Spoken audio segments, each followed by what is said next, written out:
प्यारे विद्यार्थियों, अज असी जिस विषय ते गल करन जा रहे हाँ वो है गुरु अर्जन देव जी। इसका पहला भाग असी पिछले लैक्चर दे विच कर चुके हाँ ते अज असी गुरु अर्जन देव जी दे जो साडा पोर्शन रह चुकिया सी उस दे बारे अज असी विस्तारपूर्वक गलबात करांगे। जिमें कि तुहानू पहला ही दस्या जा चुकिया है कि गुरु अर्जन देव जी सिखां दे पंजवें गुरु सन और वो 1581 ईस्वी तो 1606 ईस्वी तक गुरु गद्दी ते विराजमान रहे सन। इस अज दे लैक्चर दे विच अज असी गुरु अर्जन देव जी दे सिख धर्म लई कीते होए कारज और उन्हां दी शहीदी क्यों हुई, उस दे पिछे की कारण सन और शहीदी तो बाद सिखां दे उपर इस दा इतिहास दे विच की प्रभाव पिया सी उस दे बारे असी विस्तारपूर्वक जानकारी हासिल करांगे। सब तो पहला असी करते हाँ गुरु अर्जन देव जी दे सिख धर्म दे विकास लई कीते काम। जदों गुरु अर्जन देव जी गुरु गद्दी ते बैठे सन तां उन्हां नूं सब तो पहला कुछ मुश्किलों का भी सामना करना पिया। उन्हां दे वड्डे भरा प्रिथी चंद और इस तो इलावा चंदू शाह दे विरोध का भी सामना करना पिया, नक्शबंदी लहर का भी विरोध का सामना करना पिया। इस तो इलावा हिंदू ब्राह्मण जिहड़े सी कुछ उन्हां दे विरोध का सामना करना पिया।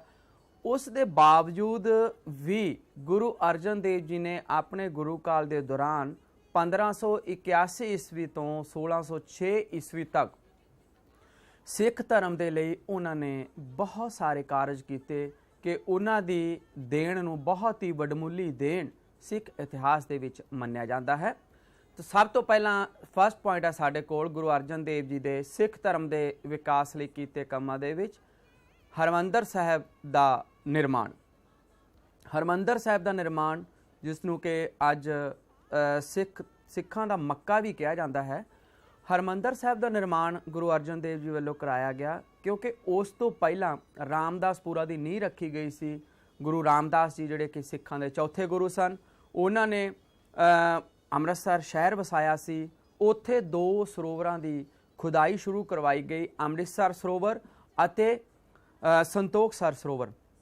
दोनों की खुदाई तो बाद जो अमृतसर सरोवर पूर्ण होया तां उत्थे उस दे विच एक मंदिर बनाना चाहया गुरु अर्जन देव जी ने और उस दा नाम हरिमंदर भाव हरि दा मंदिर भाव रब दा घर, हरिमंदर साहब दा निर्माण भाव रब दे घर दा निर्माण वो गुरु अर्जन देव जी लोग कराया गया। और जिस समय उस दा निर्माण करना सी तां सब तो पहला गुरु जी चाहते सन कि ये जो हरमंदर साहब का निर्माण होना है ये सब तो नीवा होना चाहिए, लेकिन उन्हां दे श्रद्धालु सिखां वालों ये कहा गया सी कि हरमंदर साहब की इमारत सब तो ज़्यादा उच्ची होनी चाहिए है। लेकिन उस दे पिछे एक लंबी सोच सी गुरु अर्जन देव जी की और वो चाहते सन कि जो नीवा रह के निमरता दे विच सब तो वड्डा गुण है उसे नूं ही वो अगे पेश करना चाहते सन।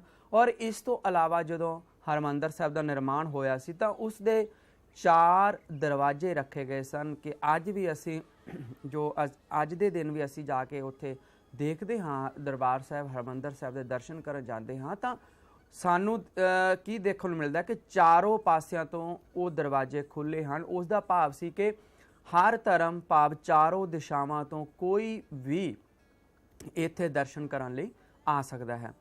और एक होर बहुत वड्डी चीज़ इत्थे देखने को मिलती है कि हरमंदर साहब की नींह गुरु अर्जन देव जी ने आप नहीं रखी सी, सगों उन्होंने 1588 ईस्वी दे विच सूफी संत मियाँ मीर जो कि उस समय दे मुस्लिम सूफी संत सन, सूफी संत शेख मियाँ मीर जी उन्हां तो उन्होंने नींह रखवाई सी। और इस दे पिछे भी क्योंकि गुरु अर्जन देव जी की नज़र दे विच सारे धर्म बराबर सन और इस तरह हरमंदर साहब का जो निर्माण होया तां सिखां नूं अपना एक पवित्र स्थान मिल गया सीगा और उन्हां दे एक तरह नाल धार्मिक स्थान दी एक पूर्ति हो गई सीगी। और लोकां दे विच एक सारता पैदा करन दे लई भाव क्योंकि उस समय जात पात छूत छात बहुत ज़्यादा फैली हुई सी और ਹਰਿਮੰਦਰ ਸਾਹਿਬ ਦਾ ਨਿਰਮਾਣ ਕਰਕੇ ਗੁਰੂ ਅਰਜਨ ਦੇਵ ਜੀ ਨੇ ਇਸ ਤੇ ਇੱਕ ਕਰਾਰੀ ਸੱਟ ਮਾਰੀ ਸੀ ਔਰ ਇਸ ਨਾਲ ਇਸ ਸਗੋਂ ਦੇ ਮਨੁੱਖ ਜਾਤੀ ਅਤੇ ਮਾਨਵਤਾ ਦੇ ਲਈ ਇੱਕ ਤਰ੍ਹਾਂ ਨਾਲ ਸਾਂਝਾ ਸਥਾਨ ਉਹ ਬਣ ਗਿਆ ਸੀ।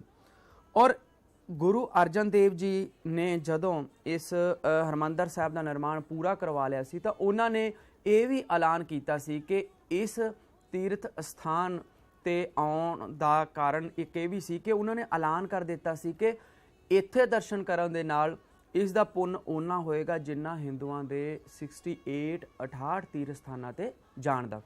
ਤਾਂ ਇਸ ਤਰ੍ਹਾਂ ਸਿੱਖਾਂ ਦੇ ਵਿੱਚ ਔਰ ਇਸ ਦੇ ਨਾਲ ਨਾਲ ਹਿੰਦੂਆਂ ਦੇ ਵਿੱਚ ਵੀ ਬਹੁਤ ਮਾਨਤਾ ਇਸ ਦੀ ਵੱਧ ਚੁੱਕੀ ਸੀ ਔਰ ਲੋਕ ਬਹੁਤ ਉਤਸ਼ਾਹ ਦੇ ਨਾਲ ਦਰਸ਼ਨ ਕਰਨ ਲਈ ਆਉਣ ਲੱਗ ਪਏ ਸਨ ਔਰ ਉਹਨਾਂ ਨੇ ਹਿੰਦੂਆਂ ਦੇ ਤੀਰਥ ਸਥਾਨਾਂ ਤੇ ਜਾਣਾ ਬਹੁਤ ਹੀ ਘੱਟ ਕਰ ਦਿੱਤਾ ਸੀ। ਤਾਂ ਇਤਿਹਾਸਕਾਰ ਲਿਖਦੇ ਹਨ ਕਿ ਇਸ ਤਰ੍ਹਾਂ ਹਰਿਮੰਦਰ ਸਾਹਿਬ ਦੇ ਨਿਰਮਾਣ ਦੇ ਨਾਲ ਸਿੱਖ ਧਰਮ ਦੇ ਵਿੱਚ ਇੱਕ ਅਲੱਗ ਤੋਂ ਚੇਂਜ ਆਉਣੇ, ਬਦਲਾਵ ਆਉਣਾ ਸ਼ੁਰੂ ਹੋ ਗਿਆ ਸੀ। ਉਸ ਤੋਂ ਬਾਅਦ ਸੈਕਿੰਡ ਪੁਆਇੰਟ ਹੈ ਸਾਡੇ ਕੋਲ ਤਰਨ ਤਾਰਨ ਦੀ ਉਸਾਰੀ। ਗੁਰੂ ਅਰਜਨ ਦੇਵ ਜੀ ਨੇ ਅੰਮ੍ਰਿਤਸਰ ਤੋਂ ਬਿਨਾਂ ਹੋਰ ਕਈ ਨਗਰਾਂ, ਸਰੋਵਰਾਂ ਤੇ ਭਵਨਾਂ ਦੀ ਵੀ ਉਸਾਰੀ ਕਰਵਾਈ ਸੀ। ਪ੍ਰਿਥੀ ਦੀ ਜਦੋਂ ਪ੍ਰਿਥੀ ਨੇ ਬਹੁਤ ਸਾਰਾ ਵਿਰੋਧ ਕੀਤਾ ਸੀ ਗੱਦੀ ਲੈਣ ਦੇ ਲਈ ਤਾਂ ਉਸ ਸਮੇਂ ਗੁਰੂ ਅਰਜਨ ਦੇਵ ਜੀ ਬਦਲਾਵ ਦੇ ਲਈ ਉਹ ਧਰਮ ਪ੍ਰਚਾਰ ਦੇ ਲਈ ਯਾਤਰਾ ਲਈ ਨਿਕਲ ਚੁੱਕੇ ਸਨ ਔਰ ਇਸ ਯਾਤਰਾ ਦੇ ਦੌਰਾਨ ਉਹਨਾਂ ਨੇ ਇਹ ਮਹਿਸੂਸ ਕੀਤਾ ਸੀ ਕਿ ਰਾਵੀ ਅਤੇ ਬਿਆਸ ਨਦੀਆਂ ਦੇ ਵਿਚਕਾਰ ਕਾਫੀ ਸਾਰੇ ਹਿੰਦੂ ਜੱਟ ਨਿਵਾਸ ਕਰਦੇ ਹਨ ਔਰ ਉਹਨਾਂ ਨੂੰ ਸਿੱਖ ਧਰਮ ਵਿੱਚ ਲਿਆਉਣ ਦੇ ਲਈ ਉਹਨਾਂ ਦੇ ਮਨ ਦੇ ਵਿੱਚ ਇੱਕ ਵਿਚਾਰ ਆਇਆ ਤਾਂ ਉਹਨਾਂ ਨੇ ਉੱਥੇ ਇੱਕ ਸਰੋਵਰ ਦੀ ਖੁਦਾਈ ਕਰਾਉਣੀ ਸ਼ੁਰੂ ਕਰ ਦਿੱਤੀ ਔਰ ਉਸ ਵਿੱਚ ਇੱਕ ਮੰਦਿਰ ਦੀ ਉਸਾਰੀ ਵੀ ਕਰਵਾਈ ਜਿਸ ਨੂੰ ਤਰਨ ਤਾਰਨ ਦਾ ਨਾਮ ਦਿੱਤਾ ਗਿਆ ਸੀ। ਇਸ ਤਰ੍ਹਾਂ ਉਸ ਸਮੇਂ ਇਸ ਮੰਤਵ ਦੇ ਨਾਲ ਉਹ ਉਸਾਰੀ ਕਰਵਾਈ ਗਈ ਸੀ ਤਾਂ ਕਿ ਉਸ ਇਲਾਕੇ ਦੇ ਬਹੁਤ ਸਾਰੇ ਲੋਕ ਸਿੱਖ ਧਰਮ ਦੇ ਵਿੱਚ ਸ਼ਾਮਲ ਹੋ ਜਾਣ ਔਰ ਇਹ ਵੀ ਕਿਹਾ ਜਾਂਦਾ ਹੈ ਕਿ ਗੁਰੂ ਜੀ ਨੇ ਕੋੜੀਆਂ ਦੇ ਲਈ ਤਰਨ ਤਾਰਨ ਵਿੱਚ ਇੱਕ ਆਸ਼ਰਮ ਵੀ ਉਸ ਸਮੇਂ ਖੋਲ੍ਹਿਆ ਹੋਇਆ ਸੀ ਜਿੱਥੇ ਉਹਨਾਂ ਨੂੰ ਰਹਿਣ ਦੇ ਲਈ ਜਗ੍ਹਾ ਦਿੱਤੀ ਜਾਂਦੀ ਸੀ ਔਰ ਭੋਜਨ ਔਰ ਦਵਾਈਆਂ ਖਾਣ ਦੇ ਲਈ ਦਿੱਤੀਆਂ ਜਾਂਦੀਆਂ ਸਨ। ਔਰ ਕਈ ਇਤਿਹਾਸਕਾਰਾਂ ਨੇ ਇਹ ਵੀ ਵਿਚਾਰ ਪੇਸ਼ ਕੀਤੇ ਹਨ ਕਿ ਇਲਾਕੇ ਦੇ ਵਿੱਚ ਸਖੀ ਸਰਵਰ ਆਪਣੇ ਪ੍ਰਚਾਰ ਨਾਲ ਨਿੱਕੀਆਂ ਜਾਤੀਆਂ ਵਾਲੇ ਲੋਕਾਂ ਨੂੰ ਮੁਸਲਮਾਨ ਬਣਾ ਰਹੇ ਸਨ ਪਰ ਉਹਨਾਂ ਨੇ ਇਸ ਕਰਕੇ ਵੀ ਤਰਨ ਤਾਰਨ ਸ਼ਹਿਰ ਔਰ ਨਗਰ ਵਸਾਇਆ ਸੀਗਾ ਤਾਂ ਕਿ ਉਸ ਸਮੇਂ ਲੋਕ ਉਹ ਮੁਸਲਿਮ ਧਰਮ ਵੱਲ ਜਾਣਾ ਉਹ ਹਟ ਜਾਣ। ਇਸ ਦਾ ਮਹੱਤਵ ਵੀ ਨਿਕਲਿਆ ਕਿ ਉਸ ਸਮੇਂ ਇਹ ਸਿੱਖੀ ਪ੍ਰਚਾਰ ਦਾ ਇੱਕ ਮੁੱਖ ਕੇਂਦਰ ਬਣ ਗਿਆ ਸੀਗਾ ਔਰ ਅੰਮ੍ਰਿਤਸਰ ਵਾਂਗ ਤਰਨ ਤਾਰਨ ਵਿੱਚ ਵੀ ਸਿੱਖਾਂ ਲਈ ਇੱਕ ਪਵਿੱਤਰ ਸਥਾਨ ਦੇ ਰੂਪ ਵਿੱਚ ਜਾਣਿਆ ਜਾਣ ਲੱਗਿਆ ਸੀ ਤਰਨ ਤਾਰਨ। ਉਸ ਤੋਂ ਬਾਅਦ ਥਰਡ ਪੁਆਇੰਟ ਹੈ ਸਾਡੇ ਕੋਲ ਕਰਤਾਰਪੁਰ ਦੀ ਨੀਂਹ ਰੱਖਣੀ। ਗੁਰੂ ਅਰਜਨ ਦੇਵ ਜੀ ਤਰਨ ਤਾਰਨ ਦੀ ਉਸਾਰੀ ਤੋਂ ਵਿਹਲੇ ਹੋਏ ਤਾਂ ਉਹਨਾਂ ਨੇ ਮਹਿਸੂਸ ਕੀਤਾ ਕਿ ਦੁਆਬੇ ਦੇ ਵਿੱਚ ਵੀ ਕੋਈ ਪ੍ਰਚਾਰ ਕੇਂਦਰ ਹੋਣਾ ਚਾਹੀਦਾ। ਇਸ ਲਈ ਉਹਨਾਂ ਨੇ ਜਲੰਧਰ ਦੁਆਬੇ ਦੇ ਵਿੱਚ 1593 ਈਸਵੀ ਨੂੰ ਕਰਤਾਰਪੁਰ ਨਾਮ ਦੇ ਨਗਰ ਦੀ ਨੀਂਹ ਰੱਖੀ ਸੀ ਔਰ ਉੱਥੇ ਇੱਕ ਸਰੋਵਰ ਦੀ ਉਸਾਰੀ ਵੀ ਸ਼ੁਰੂ ਕਰਵਾ ਦਿੱਤੀ ਸੀ ਜਿਸ ਦਾ ਨਾਮ ਗੰਗਸਰ ਰੱਖਿਆ ਗਿਆ ਸੀ। ਤਾਂ ਇਸ ਤਰ੍ਹਾਂ ਵਿਦਿਆਰਥੀਓ ਅਸੀਂ ਗੁਰੂ ਅਰਜਨ ਦੇਵ ਜੀ ਦੇ ਸਿੱਖ ਧਰਮ ਦੇ ਵਿਕਾਸ ਲਈ ਕੀਤੇ ਕੰਮਾਂ ਦੇ ਪਹਿਲੇ 3 ਪੁਆਇੰਟਸ ਬਾਰੇ ਜਾਣਿਆ ਜਿਸ ਦੇ ਵਿੱਚ ਫਸਟ ਹੈ ਹਰਿਮੰਦਰ ਸਾਹਿਬ ਦਾ ਨਿਰਮਾਣ। ਇਸ ਦੇ ਵਿੱਚ ਸਟੂਡੈਂਟਸ ਤੁਹਾਨੂੰ ਸ਼ਾਰਟ ਨੋਟ ਜਿਹੜੇ ਪ੍ਰੀਖਿਆ ਦੇ ਵਿੱਚ ਪੁੱਛੇ ਜਾਣੇ ਹਨ ਫਸਟ ਸਮੈਸਟਰ ਦੇ ਵਿੱਚ ਉਸ ਦੇ ਵਿੱਚ ਜੋ ਸਾਡਾ ਫਸਟ ਪੁਆਇੰਟ ਹੈ ਇੱਥੇ ਹਰਿਮੰਦਰ ਸਾਹਿਬ ਦਾ ਨਿਰਮਾਣ ਇਸ ਦੇ ਉੱਪਰ ਬਹੁਤ ਵਾਰੀ ਪ੍ਰੀਖਿਆ ਦੇ ਵਿੱਚ ਪੁੱਛਿਆ ਜਾਂਦਾ ਹੈ ਕਿ ਹਰਿਮੰਦਰ ਸਾਹਿਬ ਤੇ ਸੰਖੇਪ ਨੋਟ ਲਿਖੋ। ਤਾਂ ਇਸ ਤਰ੍ਹਾਂ ਜੋ ਜਾਣਕਾਰੀ ਤੁਹਾਨੂੰ ਦਿੱਤੀ ਗਈ ਹੈ ਉਸ ਤੋਂ ਤੁਸੀਂ ਬਹੁਤ ਚੰਗੇ ਤਰੀਕੇ ਨਾਲ ਇਸ ਦੀ ਤਿਆਰੀ ਕਰ ਸਕਦੇ ਹੋ। ਤੁਸੀਂ ਇੰਪੋਰਟੈਂਟ ਪੁਆਇੰਟਸ ਜਿਹੜੇ ਹਨ ਮਹੱਤਵਪੂਰਨ ਪੁਆਇੰਟਸ ਉਹਨਾਂ ਨੂੰ ਨਾਲ ਨਾਲ ਨੋਟ ਵੀ ਕਰਦੇ ਜਾਣਾ ਹੈ ਆਪਣੀ ਨੋਟਬੁੱਕਸ ਤੇ। ਉਸ ਤੋਂ ਬਾਅਦ ਫੋਰਥ ਪੁਆਇੰਟ ਹੈ ਸਾਡੇ ਕੋਲ ਲਾਹੌਰ ਦੀ ਬਾਉਲੀ ਦੀ ਉਸਾਰੀ। ਗੁਰੂ ਜੀ ਨੇ ਲਾਹੌਰ ਦੇ ਵਿੱਚ ਜਦੋਂ ਲਾਹੌਰ ਗਏ ਤਾਂ ਉਹਨਾਂ ਨੇ ਉੱਥੇ ਡੱਬੀ ਬਾਜ਼ਾਰ ਦੇ ਵਿੱਚ ਇੱਕ ਬਾਉਲੀ ਦਾ ਨਿਰਮਾਣ ਵੀ ਕਰਵਾਇਆ ਸੀ, ਇੱਕ ਬਾਉਲੀ ਬਣਵਾਈ ਸੀ। ਗੁਰੂ ਅਰਜਨ ਦੇਵ ਜੀ ਕਾਫੀ ਦੇਰ ਤੱਕ ਉੱਥੇ ਠਹਿਰੇ ਸਨ ਔਰ ਸ਼ਾਹਜਹਾਂ ਦੇ ਰਾਜਕਾਲ ਦੇ ਵਿੱਚ ਧਾਰਮਿਕ ਜਨੂਨ ਦੇ ਕਾਰਨ ਉਸ ਨੂੰ ਬੰਦ ਕਰਵਾ ਦਿੱਤਾ ਗਿਆ ਸੀ ਔਰ ਉਸ ਦੇ ਬਾਉਲੀ ਨੂੰ ਪੂਰਾ ਕਰਕੇ ਉਸ ਦੇ ਵਿੱਚ ਮਿੱਟੀ ਭਰ ਦਿੱਤੀ ਗਈ ਔਰ ਉਸ ਦੀ ਥਾਂ ਤੇ ਮਸੀਤ ਬਣਵਾ ਦਿੱਤੀ ਗਈ ਸੀ। ਬਾਅਦ ਦੇ ਵਿੱਚ ਜਦੋਂ ਮਹਾਰਾਜਾ ਰਣਜੀਤ ਸਿੰਘ ਨੇ ਪੰਜਾਬ ਤੇ ਕਬਜ਼ਾ ਕੀਤਾ ਸੀ ਉਸਨੇ ਰਾਜ ਚਲਾਇਆ ਤਾਂ ਉਸਨੇ ਉਸ ਬਾਉਲੀ ਨੂੰ ਦੁਬਾਰਾ ਤੋਂ ਚਾਲੂ ਕਰਵਾਇਆ ਸੀ। ਤਾਂ ਇਸ ਤਰ੍ਹਾਂ ਅਸੀਂ ਦੇਖਦੇ ਹਾਂ ਕਿ ਲਾਹੌਰ ਦੀ ਬਾਉਲੀ ਦਾ ਨਿਰਮਾਣ ਹੋਇਆ ਔਰ ਉਸ ਤੋਂ ਬਾਅਦ ਸ਼੍ਰੀ ਹਰਗੋਬਿੰਦਪੁਰ ਅਤੇ ਛੇਹਰਟਾ ਸਾਹਿਬ ਦੀ ਉਸਾਰੀ। ਨੀਚੇ ਜੋ ਤੁਸੀਂ ਪਿਕਚਰ ਦੇਖ ਰਹੇ ਹੋ ਇਹ ਸ਼੍ਰੀ ਹਰਗੋਬਿੰਦਪੁਰ ਦੀ ਹੈ और जो कि स्टार्टिंग ਤੇ शुरुआती दौर ਦੇ ਵਿੱਚ ਇਸ ਤਰ੍ਹਾਂ ਦੀ ਦਿੱਖ ਸੀ ਉਸ ਸਮੇਂ। ਸ਼੍ਰੀ ਹਰਗੋਬਿੰਦਪੁਰ ਜਦੋਂ ਉਸ ਦੀ ਉਸਾਰੀ ਉਸ ਸਮੇਂ ਕੀਤੀ ਗਈ ਜਦੋਂ ਗੁਰੂ ਅਰਜਨ ਦੇਵ ਜੀ ਦੇ ਘਰ ਉਹਨਾਂ ਦੇ ਇਕਲੌਤੇ ਬੇਟੇ ਹਰਗੋਬਿੰਦ ਜੀ ਦਾ ਜਨਮ ਹੋਇਆ, ਤਾਂ ਉਹਨਾਂ ਦੇ ਜਨਮ ਦੀ ਖੁਸ਼ੀ ਦੇ ਵਿੱਚ ਇੱਕ ਨਵੇਂ ਨਗਰ ਦੀ ਨੀਂਹ ਰੱਖੀ ਗਈ ਜਿਸ ਨੂੰ ਸ਼੍ਰੀ ਹਰਗੋਬਿੰਦਪੁਰ ਕਿਹਾ ਗਿਆ।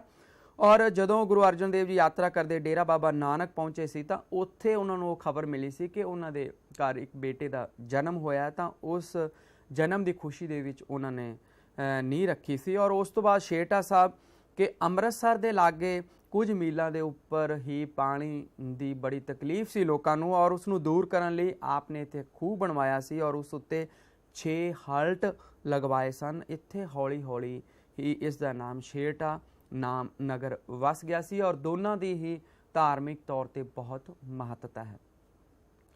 6 ਪੁਆਇੰਟ ਆ ਸਾਡੇ ਕੋਲ ਮਸੰਦ ਪ੍ਰਥਾ।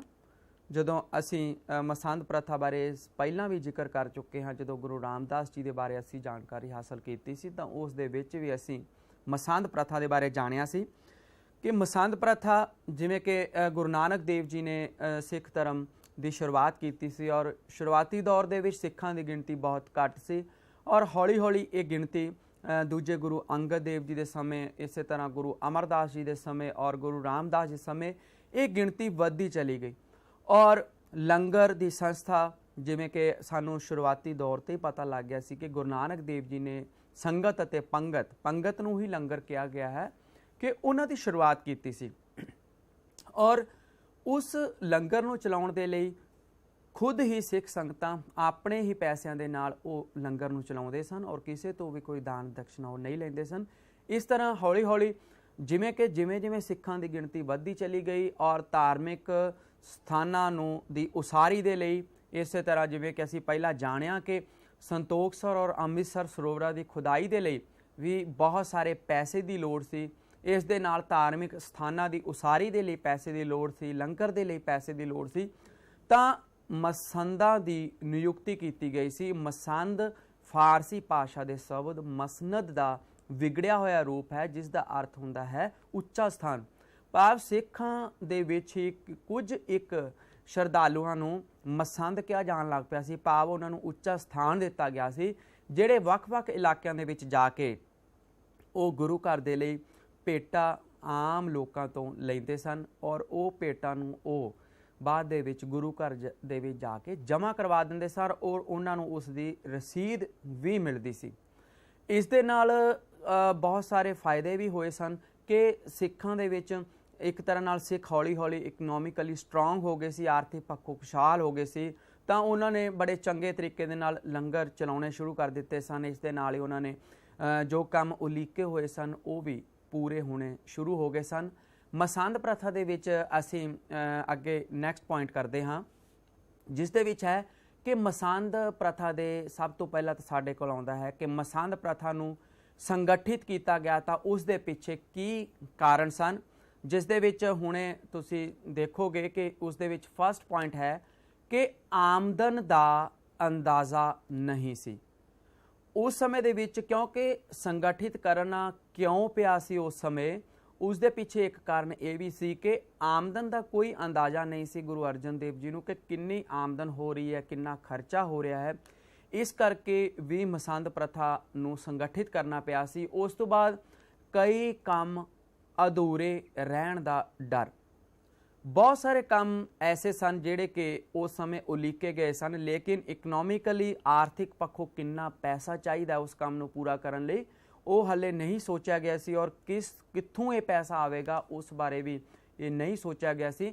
ਇਸ ਕਰਕੇ ਉਸ ਸਮੇਂ ਇਹ ਡਰ ਸੀ ਕਿ ਕਿਤੇ ਜੋ ਕੰਮ ਉਲੀਕੇ ਗਏ ਹਨ, ਸੋਚੇ ਗਏ ਹਨ ਕਿ ਇਹਨਾਂ ਕੰਮਾਂ ਨੂੰ ਪੂਰਾ ਕਰਨਾ ਹੈ, ਤਾਂ ਉਹ ਕੰਮ ਅਧੂਰੇ ਰਹਿਣ ਦਾ ਉਸ ਸਮੇਂ ਖਤਰਾ ਬਣਿਆ ਹੋਇਆ ਸੀ।